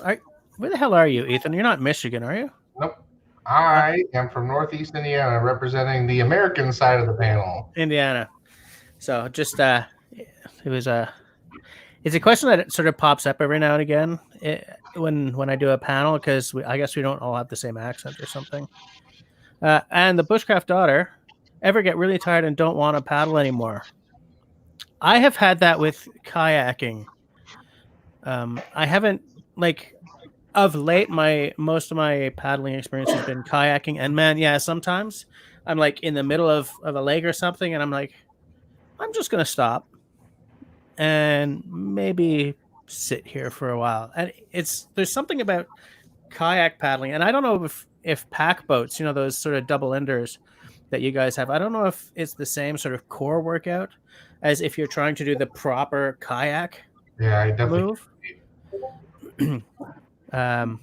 But yeah, I've definitely been sort of halfway through and thought, man, I'm just gonna stop for a while. I don't know if anyone, or maybe the person asking, Millie, if you get a chance, look up a map of Algonquin Park and look for a lake called Big Trout Lake. If you ever paddle across that entire thing in a headwind, by the time you get to the other end, you're going to be tired of paddling. That's where I've experienced tired of paddling before. Right. Oh, Jim's back. Quit talking about him. Good old Dennis. Ethan wishes he was Canadian. I think like half the panel also wishes that Ethan was Canadian. So Yeah. he's not alone in that. I don't. Yeah. Joe. Ethan should be I- Canadian. Yeah, I can He keep belongs up here. He belongs up here. I can keep a distance from him this way with the borders closed, He's a funny guy. Comes a joke. I wanted to say something in answer to Bushcraft Daughter's question about do you ever get tired of paddling? So there's two ways of thinking about that question. One is like, when you're paddling, do you ever get physically tired? Your muscle soreness and fatigue? And yeah, of course that happens sometimes on a hard paddling day, especially if you're paddling in wind and waves. It can be a bit of a battle, and you can reach shore of a campsite and just be exhausted, and that's happened to us many times. But I never get sick and tired of paddling in the sense that I need a break from it. Never. I've gotten sick of winter camping because I've had enough of winter and I'm looking forward to spring. Right. I've gotten sick of backpacking. I never get sick of canoe tripping. Never. I could do it year round. I mean, I think I would have to do it year round, year after year after year after year, before I got weary of it and wanted to break from it. But I mean, no, I could do it all the time. Yeah. Well, that brings up kind of an interesting point, right? Because with anything you do, especially if it's something repetitive, there's a period you spend learning to become proficient, and there's a phase where you're kind of like, this is so boring, or I'm so tired of doing this, and then there's a point after which all that falls away, and it's just something you do, and you don't think about it, and you can sort of zen out while you do it. That's a really good way of putting it. Yeah, it's our yoga. Right? Or that's really good. Yeah, I never thought about it like that. There's a lot of stuff that, because that's for pretty much anything I find. We kind of dealt with this. We're going off base. We put my daughter in karate a few years ago, and there was a point at which she was very interested because she was getting better and stuff, and then she kind of didn't want to do it anymore, and then it just became something she does. It's something she does, so we don't have to deal with all the weirdness anymore. And I that's where I recognize this, because I look back on myself learning to do stuff or whatever, and for me it's been the same journey on all kinds of things. I missed the actual question, but like I want to mimic a lot of things the other guys have said since I've been back. This is my favorite thing.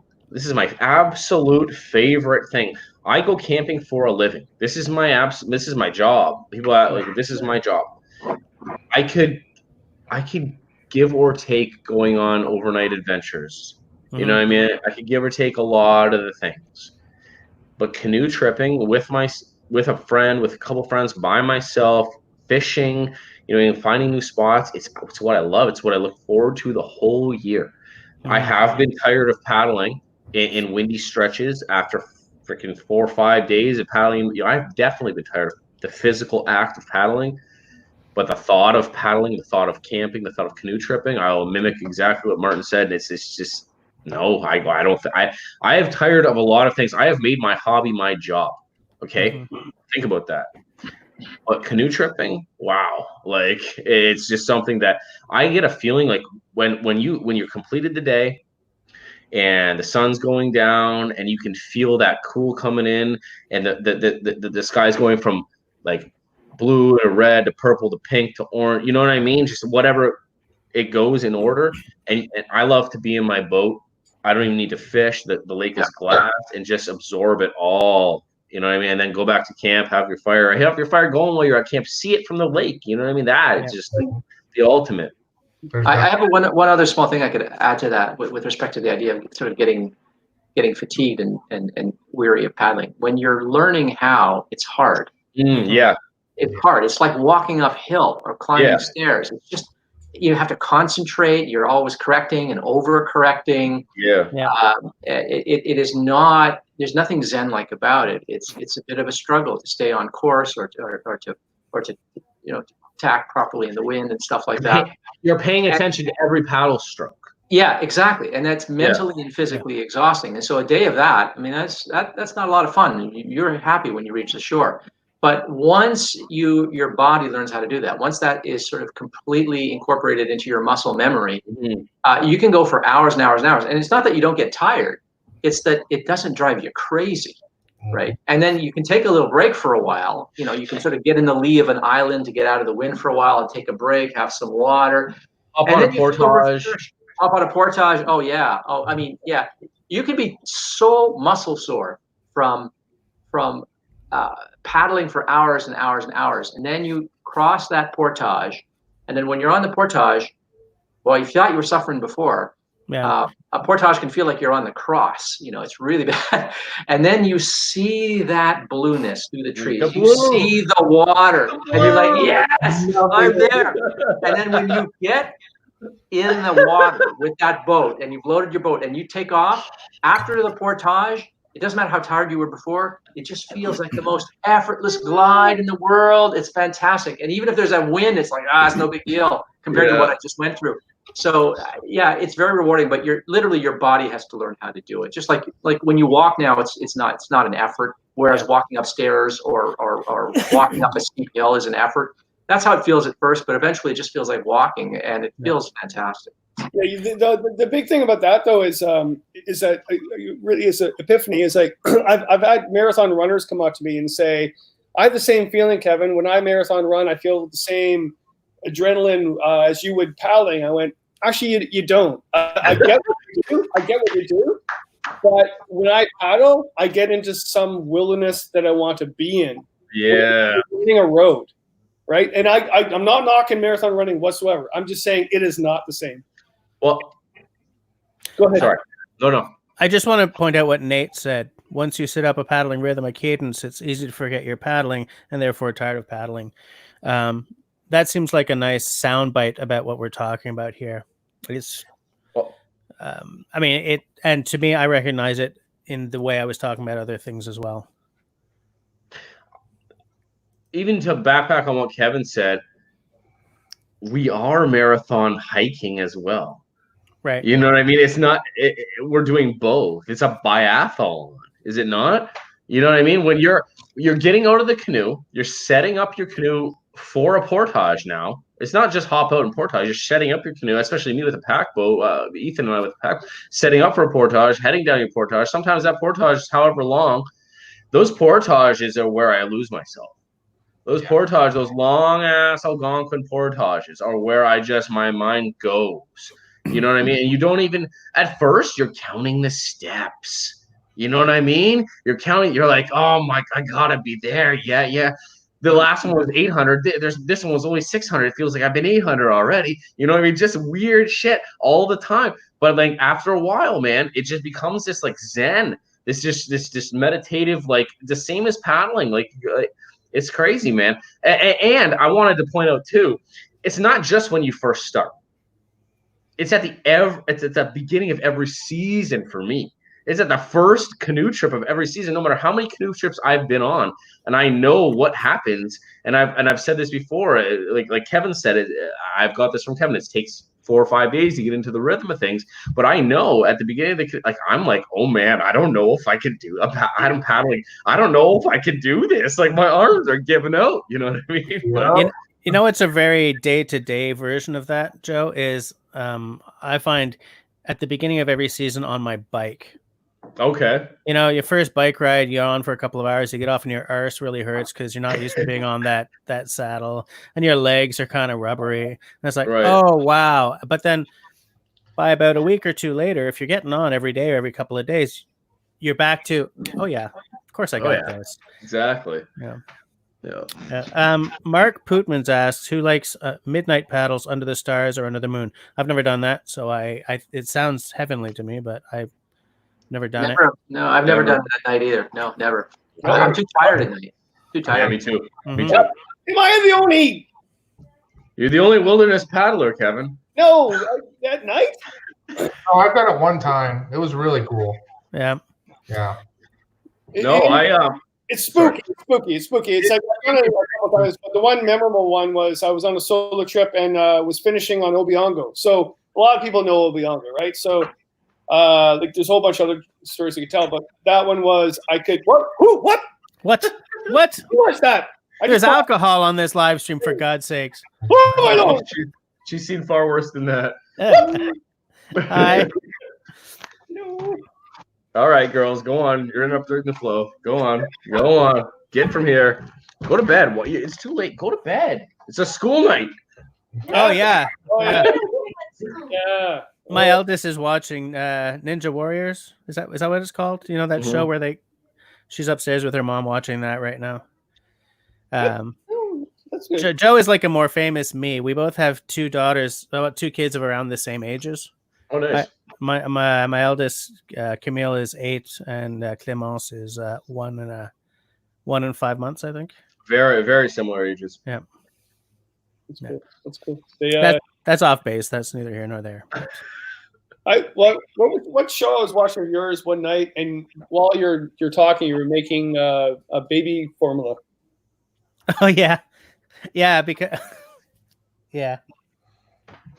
I'm still doing that. That's cool. I thought that was cool. I just negative thing. Going across Obiango was basically I was going to camp, and I said, well, no, I need to work tomorrow. I need to get across this lake. And I waited until midnight, and then the moon came up. It was calm, and it takes a good 2 hours, 4 hours to get across to Obiango. And I did that in a full moon, and loved every minute of it. And I still have, and I did that probably in the late 80s, and I still have dreams of doing that paddle. Then I was going along Georgian Bay by Killarney. I was on a solo trip and I had to make some time, so I went out at night because it was rough. And I heard a wolf howling, and then looked over to my left, and there's a pack of 5 wolves just on the ridge right beside me. Nice. Again, dream-like. I remember that moment when that happened. So it's not. I mean, you got to be really cautious of what you're doing, and blah blah blah blah. Yeah. But it was the best time to paddle. Going across Lake Superior. Actually, I got to tell you, the one funniest one was. Wait, you just said going across Lake Superior. Well, that's a good time. No.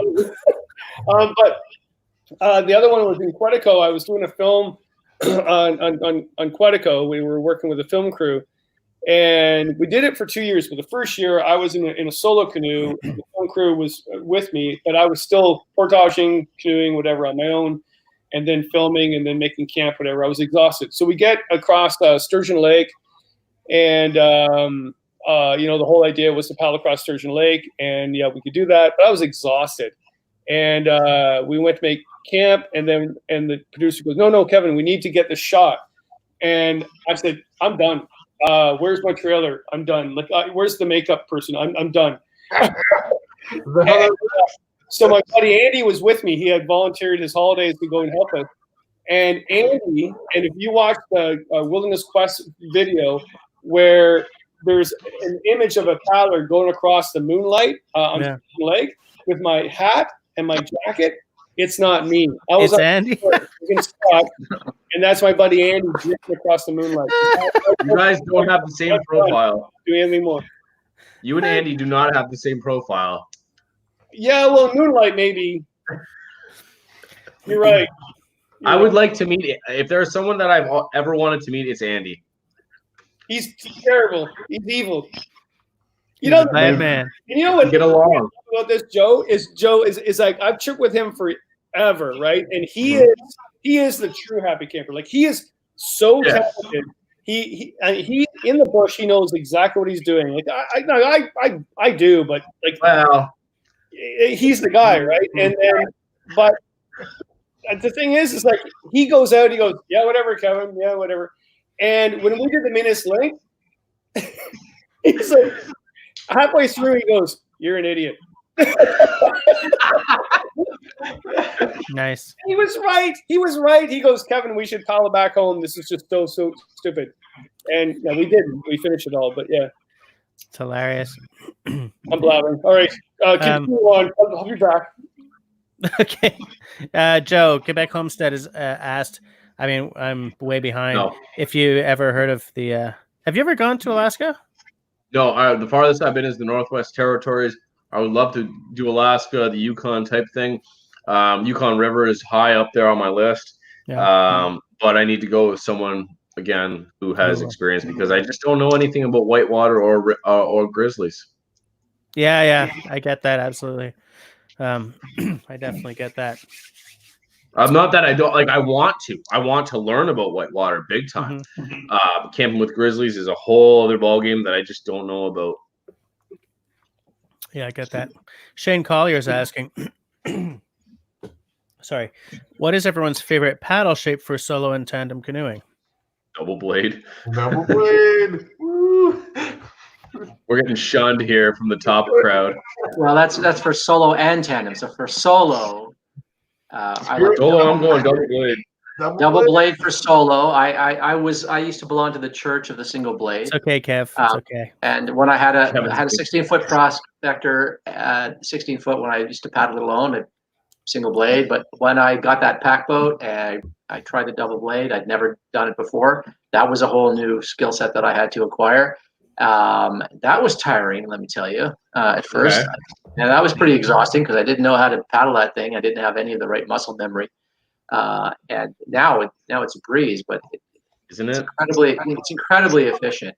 And if you don't know how to paddle, if you don't know any of the sort of the technical strokes like the J stroke and bows and draws and stuff like that, I mean, you can really get by and get moving just with that double blade. So for someone who's just starting out, that's actually kind of an easy. It's almost like cheating. It's so easy at first.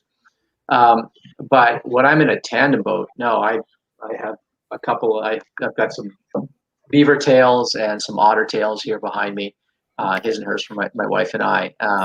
And Martin, are those? You got a couple of beavers and a couple of otters. Are those context specific? Like certain trips you'll take one over the other, or is it just sort of depending on how you feel? Yeah. So the beaver tails have a sort of a They're wider, shorter. They're wider and a shorter. How am I doing this? Here we go. They're wider this way and not quite as long as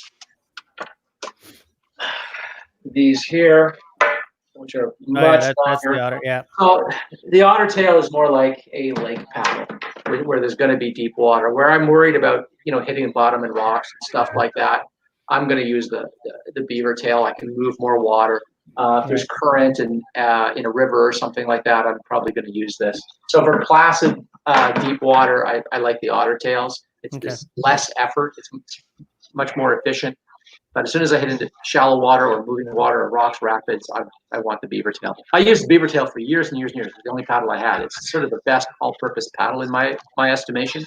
Yeah. And I've only ever used wooden paddles. I've tried carbon paddles, and they're so weirdly light I almost couldn't use them. And I have used a bent shaft paddle, but you have to relearn your strokes with that one.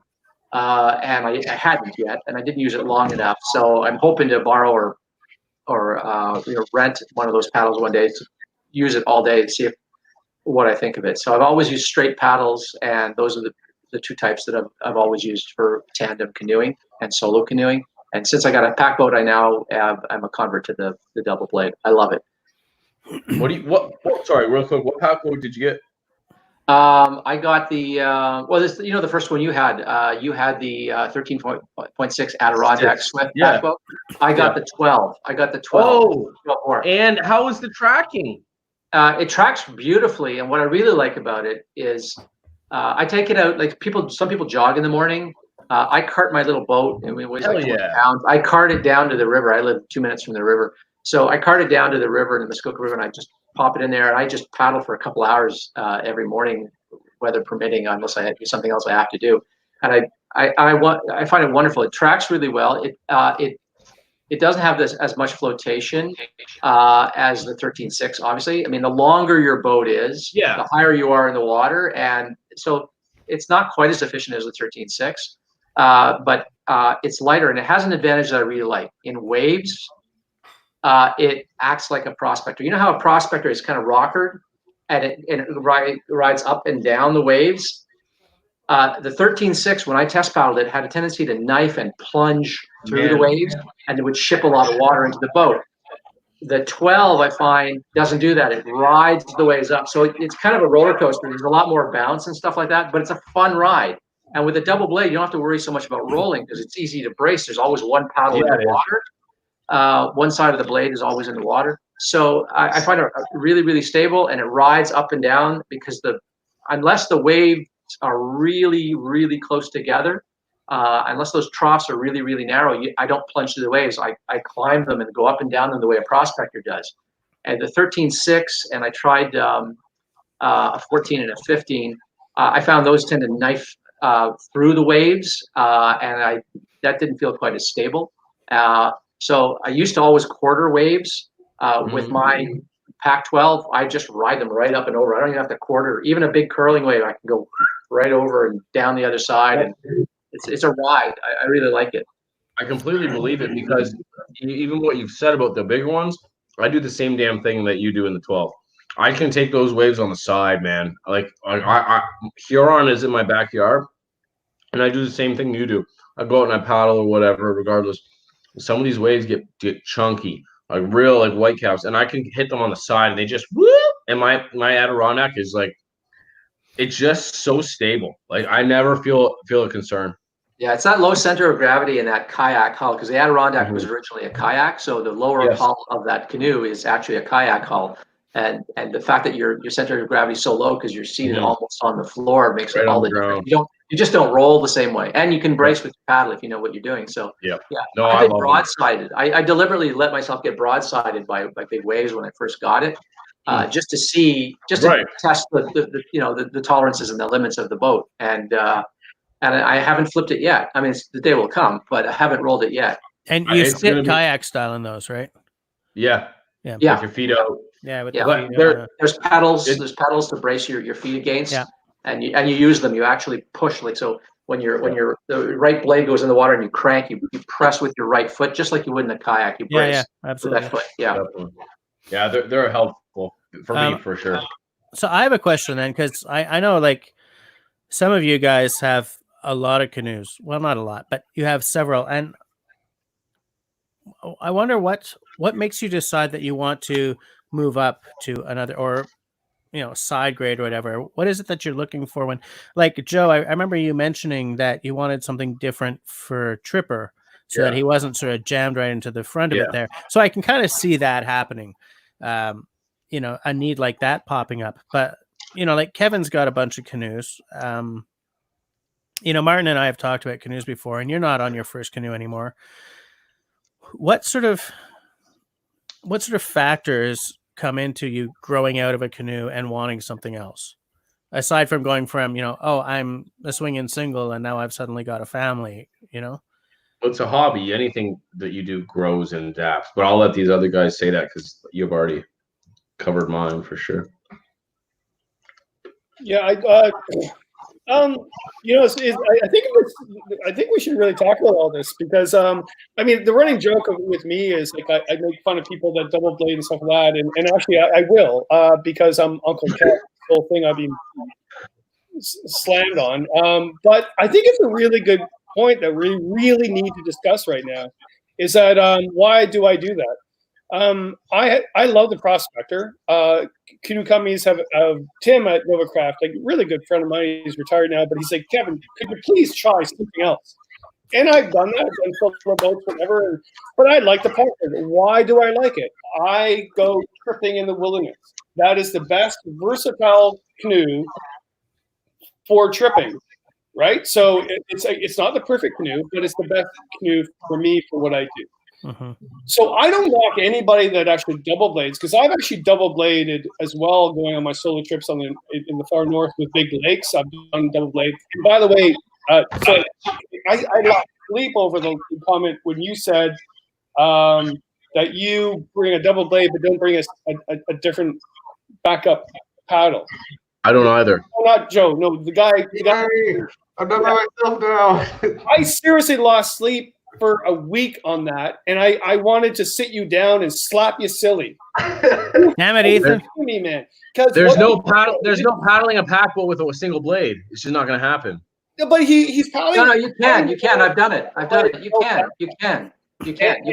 And it's like that's my issue, and I'm getting serious now, because I am the happy camper, gilly, silly, whatever. But what's going on right now in our era is lack of skill. Not you guys. I'm not talking about you guys, but the people that are talking about me, is that they don't want to. And you even said it yourself, man, a couple of weeks ago. You said, Joe, not you, the other guy beside you, Ethan. Yeah, sorry, Ethan. I keep calling you your channel, whatever person, but you even said, he goes, I don't want to spend the time to learn the skill. You said that to me and I lost sleep on it. I went, what the shit, man? Like, and I need to tell you, learn the friggin' skill, and that's why it pisses me off with this double blading stuff. You need to single blade to learn the skill of paddling. And yes, I double blade, but I'm going to be the one to say that we should all be double blading. It's a fad right now, and in the cruise boats, it makes complete sense to double blade. I'm not knocking that whatsoever. But if you're telling me that you're double blading because it's too difficult to learn to single blade, you should not be in the friggin' wilderness, man. You're going to die.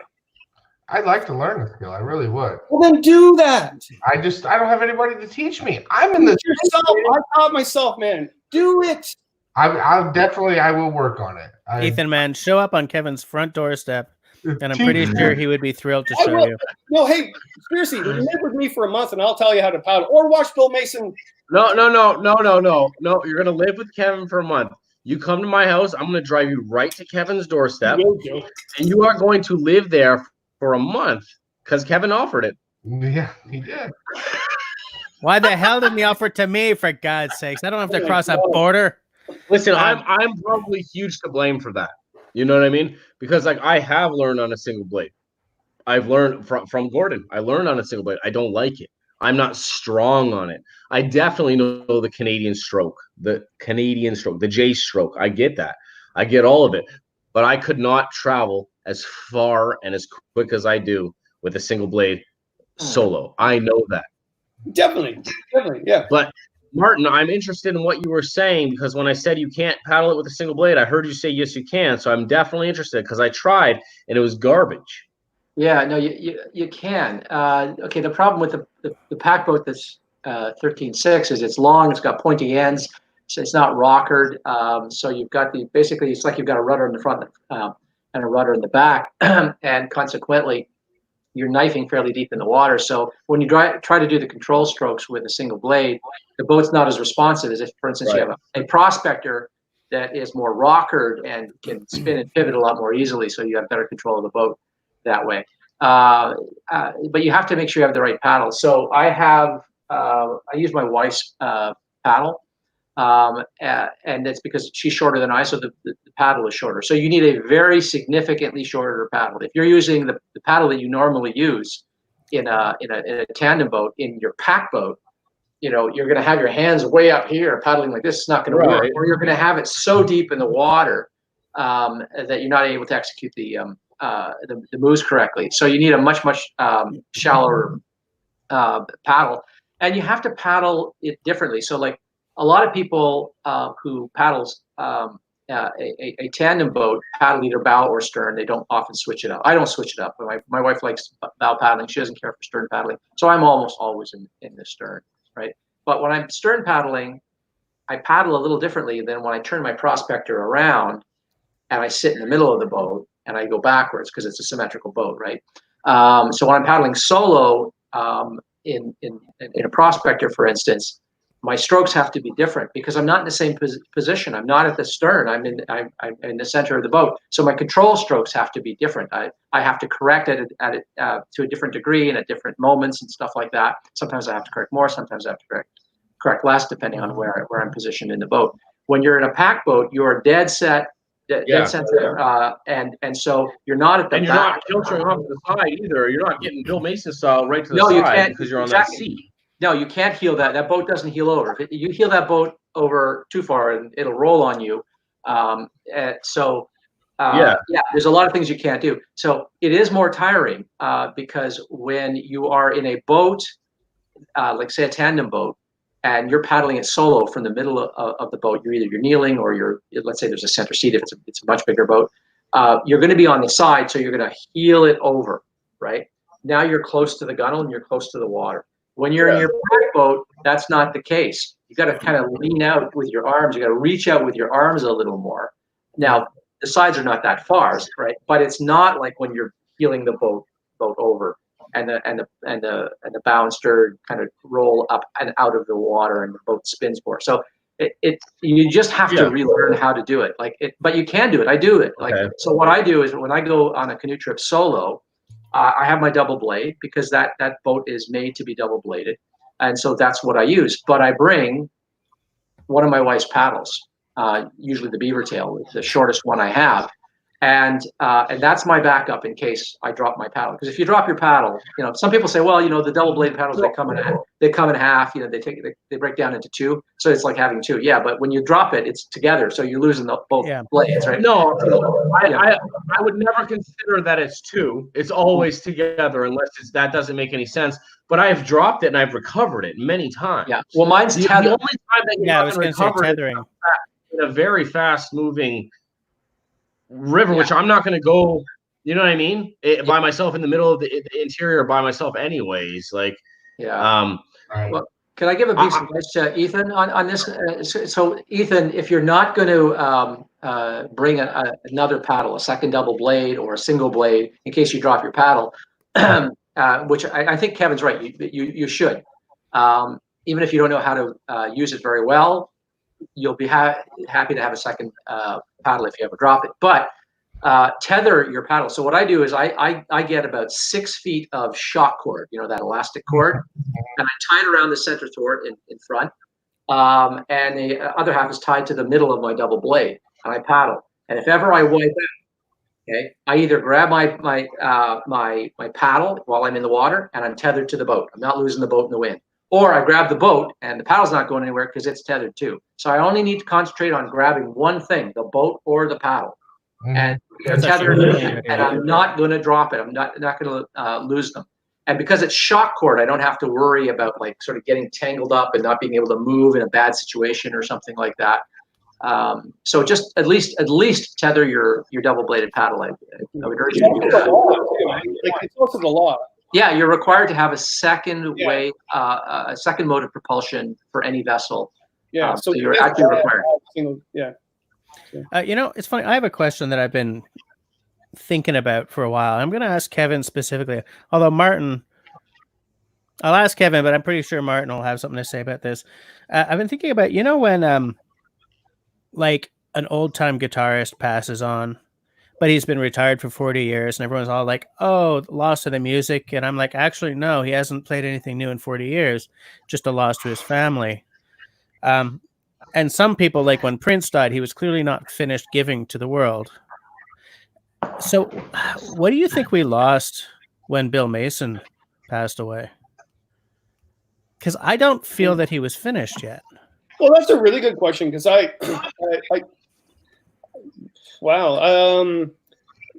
we could do a whole night of that whole conversation, especially in my era. Why we really liked Bill Mason at the time, it wasn't Bill Mason. It was actually we all wanted to be in that red canoe. Mm-hmm. It symbolized us going into wilderness freedom and Lake Superior or wherever it may be. It was nothing to do with that individual person. We all wanted to be in that red canoe. And right now, we all want to be in that red canoe. We're going through that era right now as we speak. Yeah. Because during that time when Bill Mason was doing his films, people needed something. They needed solace. And right now we need solace too. And we need a new sort of Bill Mason era. Not because we need a certain person. And in fact, to this day, we all learn that we don't need a specific person. It's what they symbolize is what we need, right? Okay. And we've learned that. Hope to God we've learned that. The whole thing of the whole famous people going up to a mountain. The greatest one thing I interviewed a whole bunch of people the last 2 weeks, right?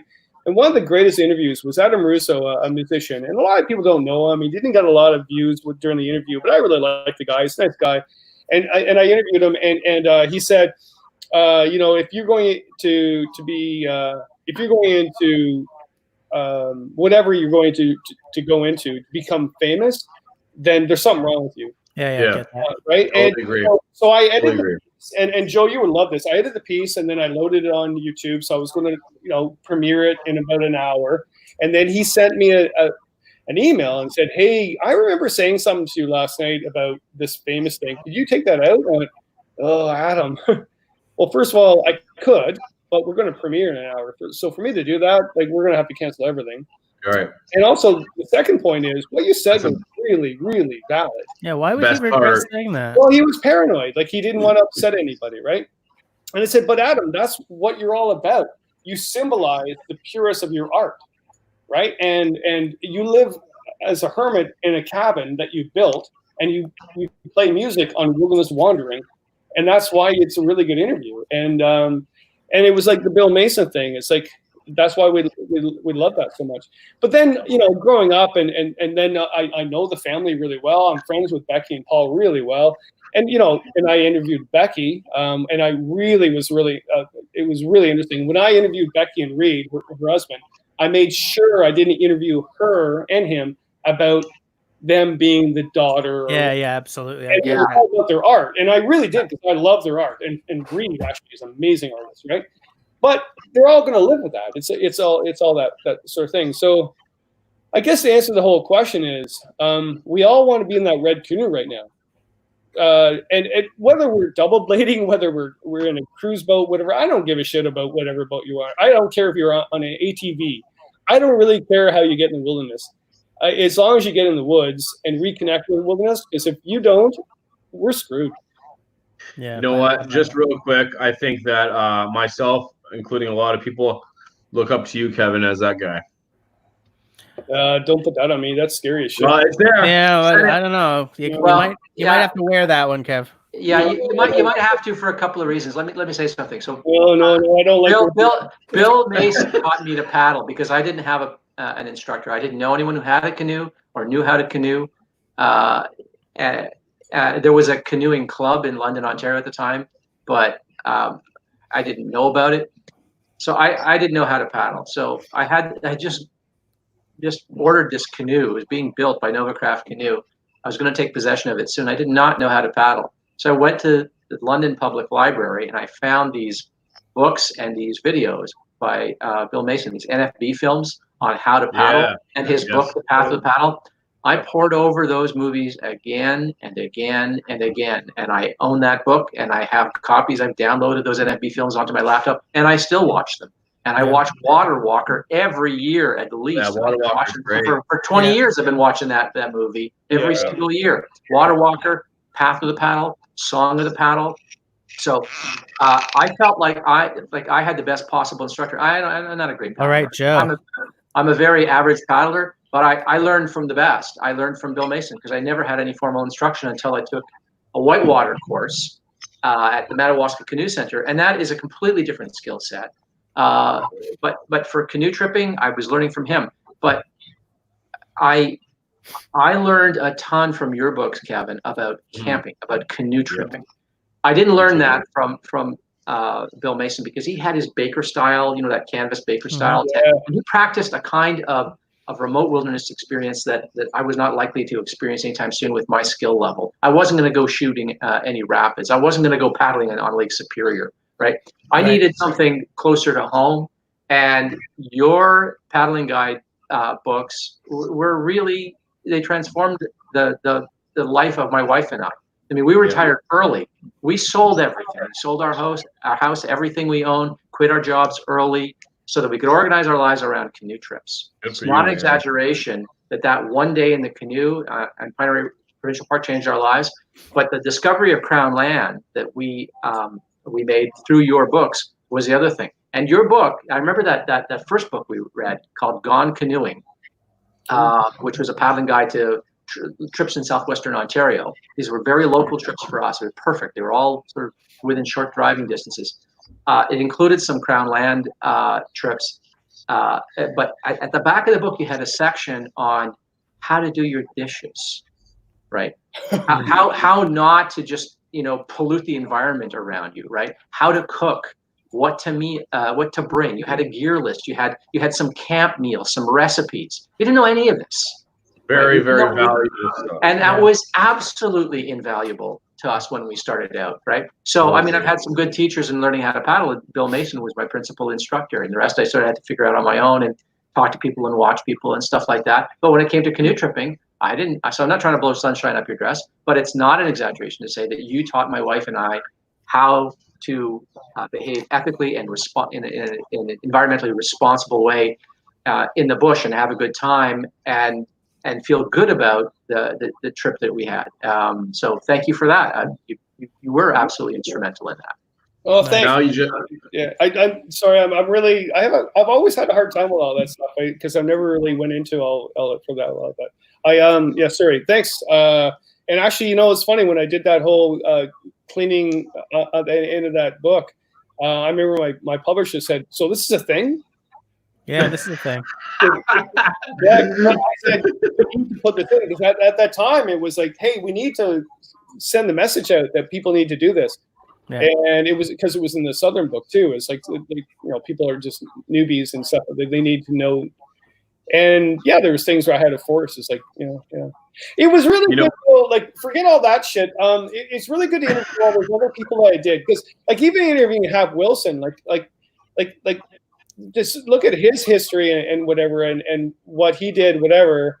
And I remember he saying like, "Oh my God, man!" Like the Canadian Geographic said the list of the top Canadian explorers, and you weren't on the list. Did that piss you off? And he actually said, "He goes, yeah, that pissed me off." But let's look at the future. I never look at the past. Let's look at the future. Justine from Crackle TV always taught me that. Well, Joe's not there, but I was going to say Joe. It's like there's a lot of forefronters that right now that are actually doing really good stuff right now, and so we talk about Bill Mason, and we talk about what he did, but Becky and Paul and actually Joyce, the wife would always tell me like that's not what we should be doing. We should look at the future. Yeah. And so like people like Joe and everybody else going on YouTube now. Like I have people come up to me and say, "Oh, this YouTube stuff, whatever, blah blah blah." I go, "Well, when the three YouTubers I interviewed on my whiskey chats, freaking amazing. Like look at that. not me, by the way. You're on the list, man. I didn't think I could touch you. I think you were too tough. Like, no, I'm just joking. I thought we were like this, Kevin. I'll give you a call. All right. No, but it's true. It's true, Joe. Like you lived the life of the whole YouTube thing. People could knock it and say that it's and they got a good point in one sense. It's sort of a different genre. It's all people on YouTube, whatever. But here's the biggest thing ever is that there's so many people canoe tripping right now, right? So I don't give a crap about the debates.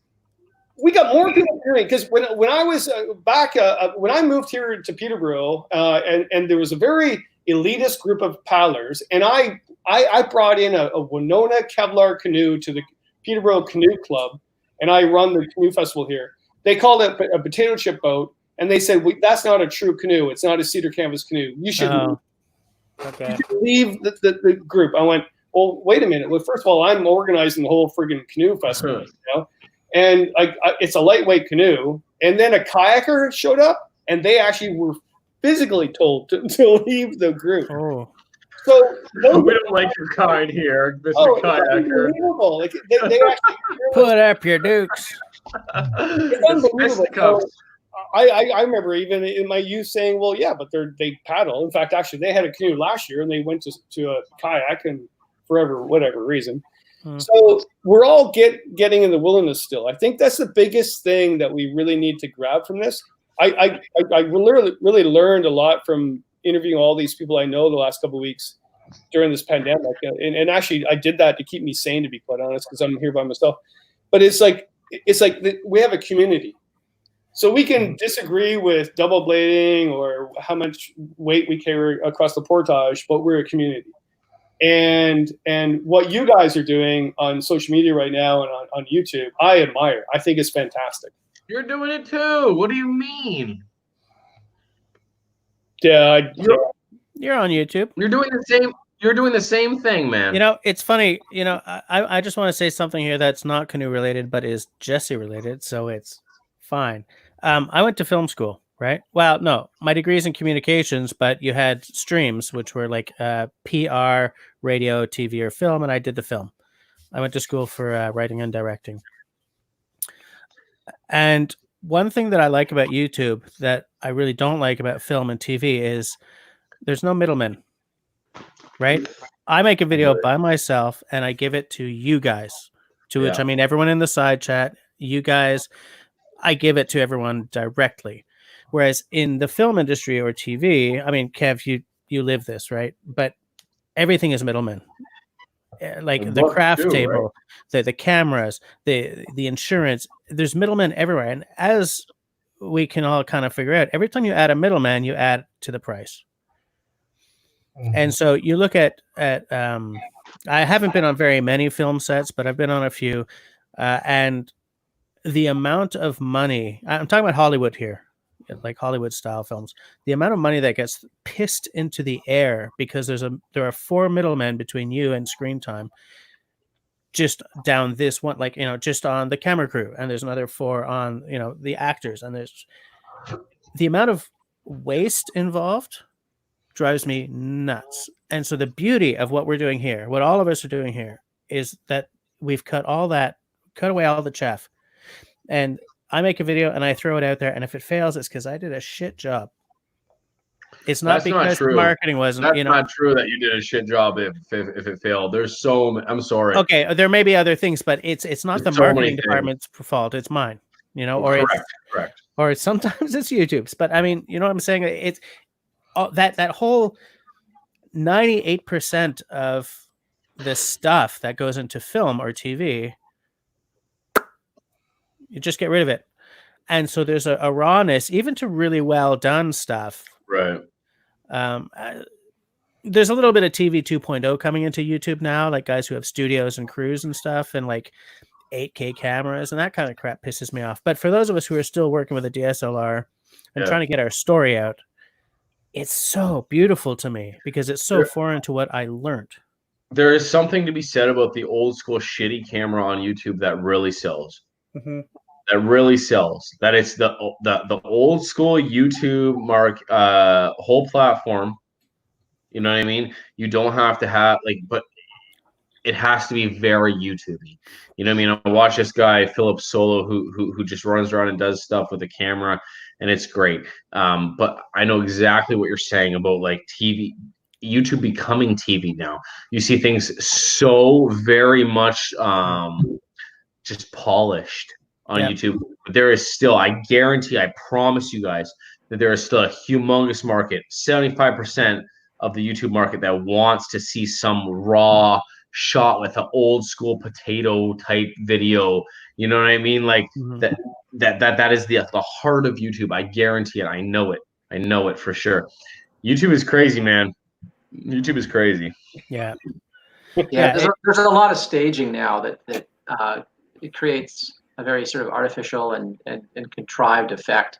Very much so. Feel like I'm watching someone's canoe trip, and I realize, oh man, you scripted this trip. Really? Yeah. See, I'm not going to name names. I've seen this. Yeah. Where? Really?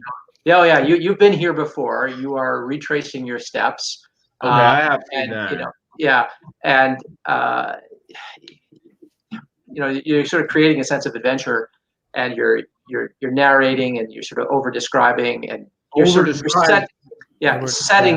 up what's about to come. Clearly, you know what's going to come. There's no sense of surprise. Yeah, that is the most polite way of saying like.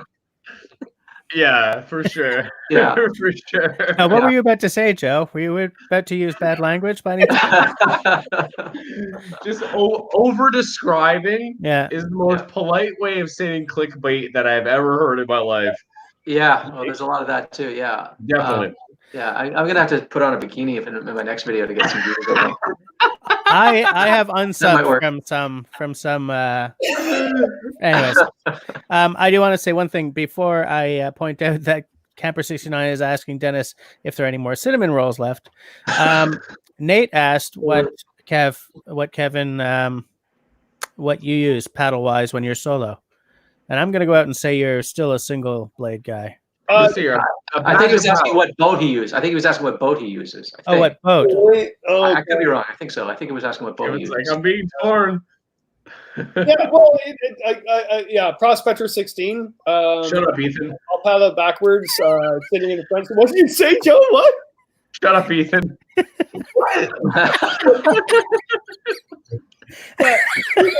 I have a burning question for Ethan No, later. I've had enough with this Ethan chatter. He's Right? Exactly. This guy. Exactly. Typical American. Dennis is on fire tonight, I see. Blah blah blah. He's so I have a important. Blah blah. I have a burning question for Ethan, actually. So, Ethan, you are getting a new boat this year, and that kind of got. He's getting a new boat? Were you not getting a new boat? No, I was getting it repaired. I wasn't getting. Oh, that's what was happening. Okay, because I remember reading something, or hearing you on a live stream. I think that's what it was. Mhm. Okay, so I thought you were getting a new boat. So you're getting your boat repaired. Yeah. Oh, I'm and getting it. how is that? I'm getting a How is new that boat. happening? It's not. I didn't think so. Yeah. Because I know the Swift plant is closed right now, and you have a Swift boat. So okay. Well, they've just reopened for repairs. Yeah. But Have they? I can't get it across the border, so Yeah. They drove past my house to Canoecopia, and then they drove right past it back to go back home, and I was like, "Can I get my boat? Like, I'll meet you at 17. I'll meet you at Highway 17." No response. So my boat is sitting in Gravenhurst somewhere. Like, guys, we're all gonna go insane if we don't get out soon. What the Okay, hell? so this is what I wanted to say. Jonathan Ontario, Backcountry Angling Outdoors, super awesome channel, super cool guy. Before this started, I saw he said in the channel or in the chat, Crownland Camping opens up in 7 days. Something. Yeah. I have not heard this I haven't before heard at all. until I heard the same thing he said. Is that where is he? Where is he? Jonathan? Jonathan? Yeah, I think that's good. I think that prohibition against Crownland camping is going to be extended. So I'm not planning any trips yet. Yeah, I'm I more. hope I'm wrong, but I'm more inclined to believe you, Martin. I think the same thing, and I definitely don't think anything before May 24. That is like toes and fingers crossed. yeah. But I don't expect anything either. And you know what? The biggest kick in my ass is for my job. My job is YouTube. I have to make YouTube videos to support my family, to keep my channel going. I have private land that I can camp on. That's fine. I have my forest on private land. I can't have a fire. No. It's cold up here, man. It's like 2 degrees 0 at night. You know what I mean? Yeah. What's spring camping without a fire? Yeah, that fire ban's not going anywhere either because No, it's not. they spent $200 million fighting fires in Ontario last year.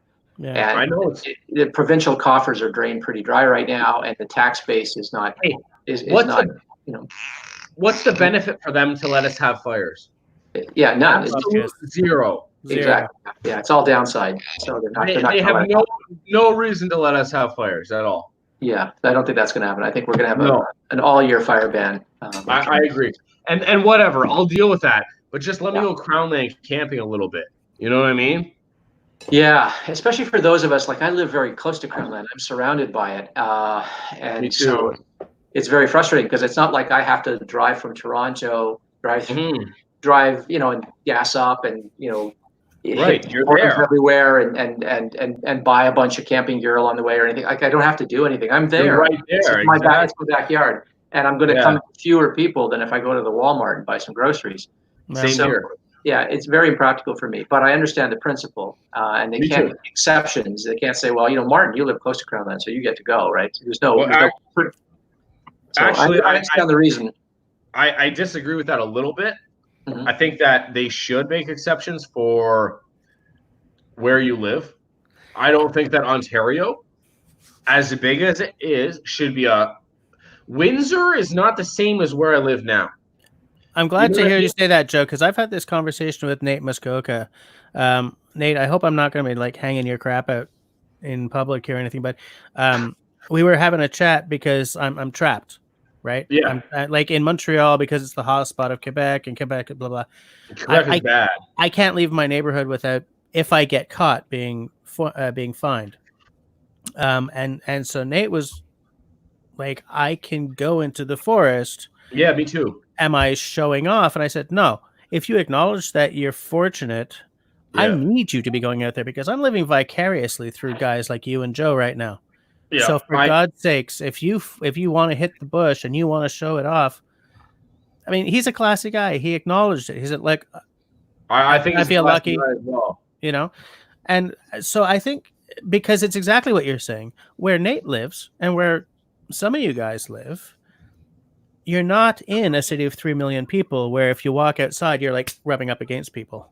Yeah, we really have to watch. We really have to watch it, guys. So here's the whole thing. I've heard so many paddlers that are really experienced paddlers saying, I don't wear my PFD during the day if it's really calm, and I understand that. I completely understand it. But you do not go on YouTube and not wear your PFD. Yeah, Yes, absolutely. Like 1,000 followers and young people watching you. You wear your PFD, whether you believe in that or not. You are this example that people are following. So if you go to Crown Land right now and camp, and I completely understand it. I really, really do. And you guys don't understand me. I was on 34 CBC interviews in 2.5 days. And by the way, I missed the one in Montreal. I listened to the whole damn show it was supposed to be on. Yeah, it wasn't online. I guess I did a bad job. But the whole thing is, they're asking me this whole thing. I really want to kind of talk about what you guys are talking about. You can't say what you really feel. Right? And I got to tell everybody, like, we were told by our prime minister to stay at home. We need to stay at home. I'm doing that because that's what I believe in, because I've been brought up to do what I'm being told because of the bigger picture. Same. I completely agree that really, like, but isn't it ironic? Isn't it so ironic that all the survivalists that wanted to survive a pandemic said we're going to be fine because we'll escape in the wilderness? We're not right now. That's messed up. Listen, I'm in the same boat as you, Kevin. I get a million comments saying, I put up a video saying exactly what the rules are, the regulations are in Canada, where I am specifically, and what I can do, what I can't do. I get a million comments saying, F that, I'd have a fire anytime I want. And it's like, well, that's great. So will I. You know what I mean? But I'm definitely not going to put it on video where a million people can see it. You know what I mean? And that's my example to a million people. Or they can say, like, look, oh, Joe did it, so it's fine. You know what I mean? And I actually won't even do it because I know that's the law or whatever. But it's like, I just get all these comments saying, oh, I'll do it. It's fine. Well, that's great. But I'm not going to indict myself. You know, you know what I mean? Yeah. And apart from all of that, you shouldn't be doing it anyways, because they're saying this for a reason. You know what I mean? They don't want 45 to 50, 60 firefighters having to come out to some rural, backwards ass place to put out a fire when they don't need to. Especially when they're supposed to be 2 meters away from each other. Yeah. Exactly. Yeah. I completely get it. But on the other hand, I got ripped apart the other day for riding my ATV around when it's 100% legal where I am. There's no restrictions. I talked to a CO the other day in person, didn't bat an eye. You know what I mean? But I got ripped apart on the internet for riding my four-wheeler in puddles because a fire got started, however the hell, many hours south of me. You know what I mean? So it's just a weird thing to be in my situation where I am perceived as someone to, you know what I'm trying to say? Like, perceived as an authority, which I'm not. Yeah, well, you're a role model, right? People see you doing that. Yeah. Exactly. Same thing as the PFD. I have to show it, even though personally I don't give two Fs. You know, if it's a warm ass day and I'm paddling in the summer, I can swim. You know what I mean? Yeah. But my responsibility pushes farther than that. Yeah. And you know, it's funny, Joe, because this is another thing that, like, Nate and I were mentioning. We're talking about. I like how Joe and I are probably getting 3 sheets to the wind, and like, bro, I'm done in here. And like I finished this. I'm like, Kevin, what the hell? How come you're not there with us? No, like, the thing is, a lot of the people watching these videos are sitting in a place like I'm in, right? Like, I am like a 5-minute drive from being in suburbia, for God's sakes, you know, and because we're sort of under all kinds of rules and regulations right now, it can be hard to realize that someone who's living in, say, whatever. I don't know what it's like in Muskoka, but like where Nate is, he can go to his little spot without breaking the law. Joe, you can go to your spot without. Yeah. In fact, he's gone to his spot. Well, But you know, like, yeah. and so, it has to be clear that Nate's not breaking the law, Joe's not breaking the law, because people watch these guys. I have a micro channel, but I'm still very bloody careful because I'm out there on the internet saying things. And saying, oh, by the way, I'm not an expert isn't enough necessarily. Could you imagine, like, backcountry angler, like he lives in Marathon or around Marathon. I couldn't have I lived and worked up there, and it's like, oh my God, like that's a totally different world. For them not to go on camp in Crown Land right now would be like, they would laugh at the authorities. But what happened here a couple of days ago, it's a really good example. I live in Bridgenorth, which is just north of Peterborough. So it's cottage country, but it's not. I mean, it's only like 15 minutes north of Peterborough. Yeah. But there has been a friction between the codgers and the locals when all this pandemic happened. And the local codgers, right? And then, but then like, it's good and bad. But I have a boat launch. So I live up on the hill. I don't live on the lake. I live up on the hill. And there's a boat launch just down from me, which nobody uses. It's a boat launch that nobody really knows about. But they put the COVID-19 sign saying, okay, you can't use it. And I was walking the dog, and there was 5 vehicles on the nice Saturday with really good weather. And they were actually putting their jet skis and their whatever, and they're launching. And the guy ripped the sign down, and he said, F you. And I kept walking. I didn't want any of the conflict, right? And I went on my porch, and I watched everything happen. And it was typical cottage country. So it's not like we're backcountry angler guys, whatever. It's basically cottage country. And the cops arrived. Someone phoned. I didn't phone. I wasn't one with the phone. Yeah, right. Well, actually, it wasn't. Because to be quite honest, I got what they're doing. There was no reason for them not to use that boat launch. I mean, why not be on the water? I mean, I haven't canoed. There's a lake right in front of me, for God's sakes, and I haven't been on there. That's irking me, right? That's gotta hurt. Oh my God! And so these guys were out, and they're buzzing around and whatever. And someone's going to call, right? So someone called. What was really scary, and what I think a lot of people are feeling right now, was I'm thinking, okay, I get both points, but the yahoos that tore the sign down, I got nervous about. And then the police arrived, and I knew the police officer. He's a paddler, Mike. He lives in town. And he talked to them very nicely. He said, guys, just move on. I'll give you a warning. I could give you a 10,000 or whatever 1,000 fine. Move on. The guy threw the sign at him and said, F you, this is my rights, blah, blah, blah, blah, blah. And I was like, no, like, this is what's going wrong right now. And I'm really nervous about it. And we're in Canada. Like, Ethan, like, you're probably dealing with this a lot more than we are. But that worried me, especially as a parent that has a child. And it's like, no, this is wrong, guys. And that's when I said, I'm not paddling. I'm going to go and watch more Water Walker, Bill Mason videos for a while. Waterworld? Yeah, Waterworld. That's what he said. Yeah, Waterworld. No, that was a great movie. No, don't watch that. Kevin loved Kevin. Crap, I lost it. I was about to say something brilliant, but I lost it. Oh yeah. The thing is, if a province passes an emergency measures or an emergency medical measures act or whatever they're called, you don't necessarily have the rights you think you have. And that is very important to remember, because emergency powers eradicate parts of the Bill of Rights and Freedoms, or whatever, Ethan, you have in the States, Yeah.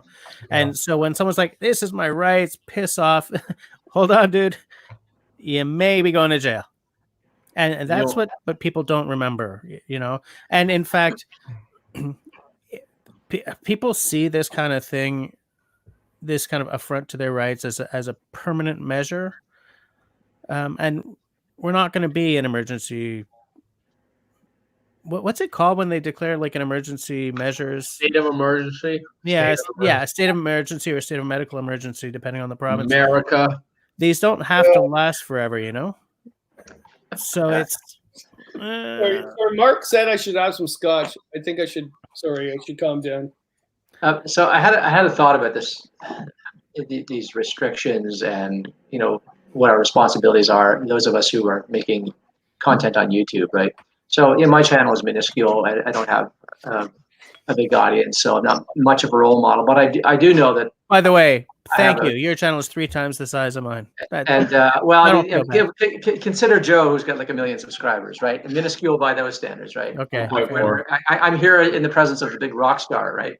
The biggest bushcraft YouTuber ever. So, so definitely minuscule by those standards. And nevertheless, I have a viewership, right? And the difficulty is if I make content that flouts any rules, then I'm obviously indicting myself, as Joe said. Yes. And I think the rules they make sense. And I wish they could make exceptions, but I don't know how they could possibly implement exceptions. And That's so the thing. the other day, I'll give you an example. The other day, Nate Muskoka and I, we live in the same town. And in our town, the boat launches are open. They're operational. You're allowed to go paddling. So I went out paddling with him one day, and I've been paddling out since then. So has he. We maintain social distance on the one day that we went out together, but he's been out there since. I've been out there since, and it's great. It's fantastic. There's practically nobody out there. The only people who are out there on the water are, local residents, or who have waterfront properties, and they're out there with their boats and stuff like that. I really no other canoers or kayaks that I've seen out there. But it's my morning exercise. I like to go out there every day that I can. But I'm not in violation of any rules. Nevertheless, I thought, well, why don't I make a little video about this and stuff like that? And I thought, well, that's kind of like, uploading that would be kind of like rubbing my good fortune, because of my where I happen to live, in the face of people who are just pining to get out there, right? So I thought, well, that feels kind of like a dick move. So I'm not going to do that. And the other thing is, I know that there will be some people whose takeaway lesson from this will be, well, if he can go out and if he's allowed, then that means that my community saying that you can't do it, that I can't go to the boat launch or the marina or whatever, is they're just restrict my rights and stuff like that. And listen, obviously, because of where I live, it's not like a marina in in Toronto or something like that, right? There's just no risk of that. The context gets lost, is what you're saying. The context exactly. disappears. And so people are just going to see nifty paddler. People are just going to see me making a video of me going on a canoeing day trip or fishing or something like that. They're going to see that as precedent setting, as a license for them to break the rules. So I won't be breaking the rules if I do it, but it won't be picked up that way. So I think those of us who are in a position to model the right kind of behavior that we want to see, which is in this case, we want to see people cooperating so we can get this over with as soon as possible. I think we have a responsibility to try to model the best behavior and not eat our hearts out. And so I'd like to go camping. I can't go camping. I'd like to have a campfire, but I'm not allowed to have a campfire. So I'm just not going to do those things, even though. So, I mean, if you're in the city and you're stuck in the city and you wish you could go camping, think how bad it feels for me. It's right there. It's just right over there. And I can't do it. So, but at least I can go paddling and I can take a hike in the woods. So, I mean, I enjoy that, but I eat my heart out every time I go out there. Absolutely. And I realize I could be camping and I can't. Absolutely. Yeah. Listen, this is my livelihood. This is how I feed my family. Okay. Yeah. I can't go do what I need to do right now. I live all year for this time of year. Mm-hmm. A lot of my content for the whole summer comes from one trip this time of year. Mm-hmm. 2-week trip, 10-day trip, 7-day trip, whatever the case may be. I'm getting an hour and a half episode 7 times, you know what I mean, out of this shit. So it's like, I'm not going camping, you know what I mean? And a lot of what Martin said rings very true. And I was nodding my head a lot to a lot of it. It's like, I saw Jonathan, again, I think Jonathan Outdoors, Jonathan Backcountry Angling in Ontario is a super solid dude. He knows what he's talking about. At the beginning of this chat, I saw he put 7 days until the Crownland camping ban is lifted in Ontario. What are you guys going to do? Or something along those lines. I had not heard that. Has anyone heard that? Nope. No. Now, Crownland camping is provincial, right? It's not federal. Like it is definitely provincial. Yeah. Definitely provincial. He came back and said something about it. Pardon? He came back in the chat and said something about it. Right now? Well, it's funny because I have a question from Nate up, and he is asking: is anyone on the panel worried that the Crown Lawn camping ban may be permanent or extended? Yes, of course I'm freaking worried, bro. This is my job. Do you think I want to go canoe camping without a fire? Like honestly, if I'm going on a 5-day, 7-day canoe trip by myself, I'm fishing, and I'm gonna be hypothermic. I'm gonna light a freaking fire. It's what's gonna happen. You know what I mean? But I'm definitely not gonna put that on video, and I don't want to promote that. Like I'm not saying like for the however many people are watching this, I'm sorry. That's what's gonna happen. You know what I mean? That's just the honest to God truth. But I'm not going to put that on video for millions or potentially millions or hundreds of thousands to see. You know what I mean? So the problem to me is I don't give a shit about ambiance, about ASMR, whatever the hell the hot term may be. I need to be able to be warm when I need to be warm.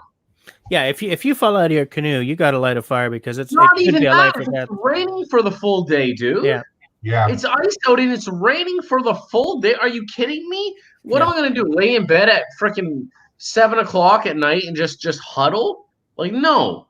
But that's the rules right now, so that's what I'm gonna follow. So it's like I've bought maps on the areas around me. Kevin, I wanted to speak with you about this Aubrey Falls Provincial Park, Mississauga Provincial Park, all super close.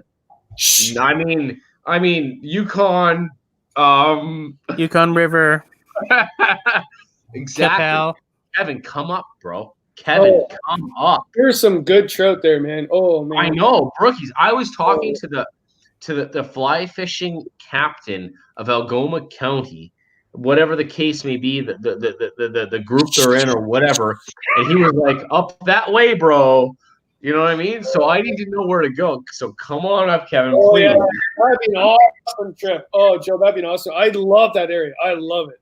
You know what my favorite video of yours ever was, and I heard you talk bad about it one time, was the cooking pot following you around the whole time at Algoma. And you're so young. Your face is you're like 20s. You're in your 20s, bro. Your face is so young, a lifetime ago. Well, that beats me. I've only been doing this since 2013. And Joe, you know what was going on there? We called it Potsy, and the cameraman was doing a little, and that's how we all do. Yeah, that's what Posse came to be.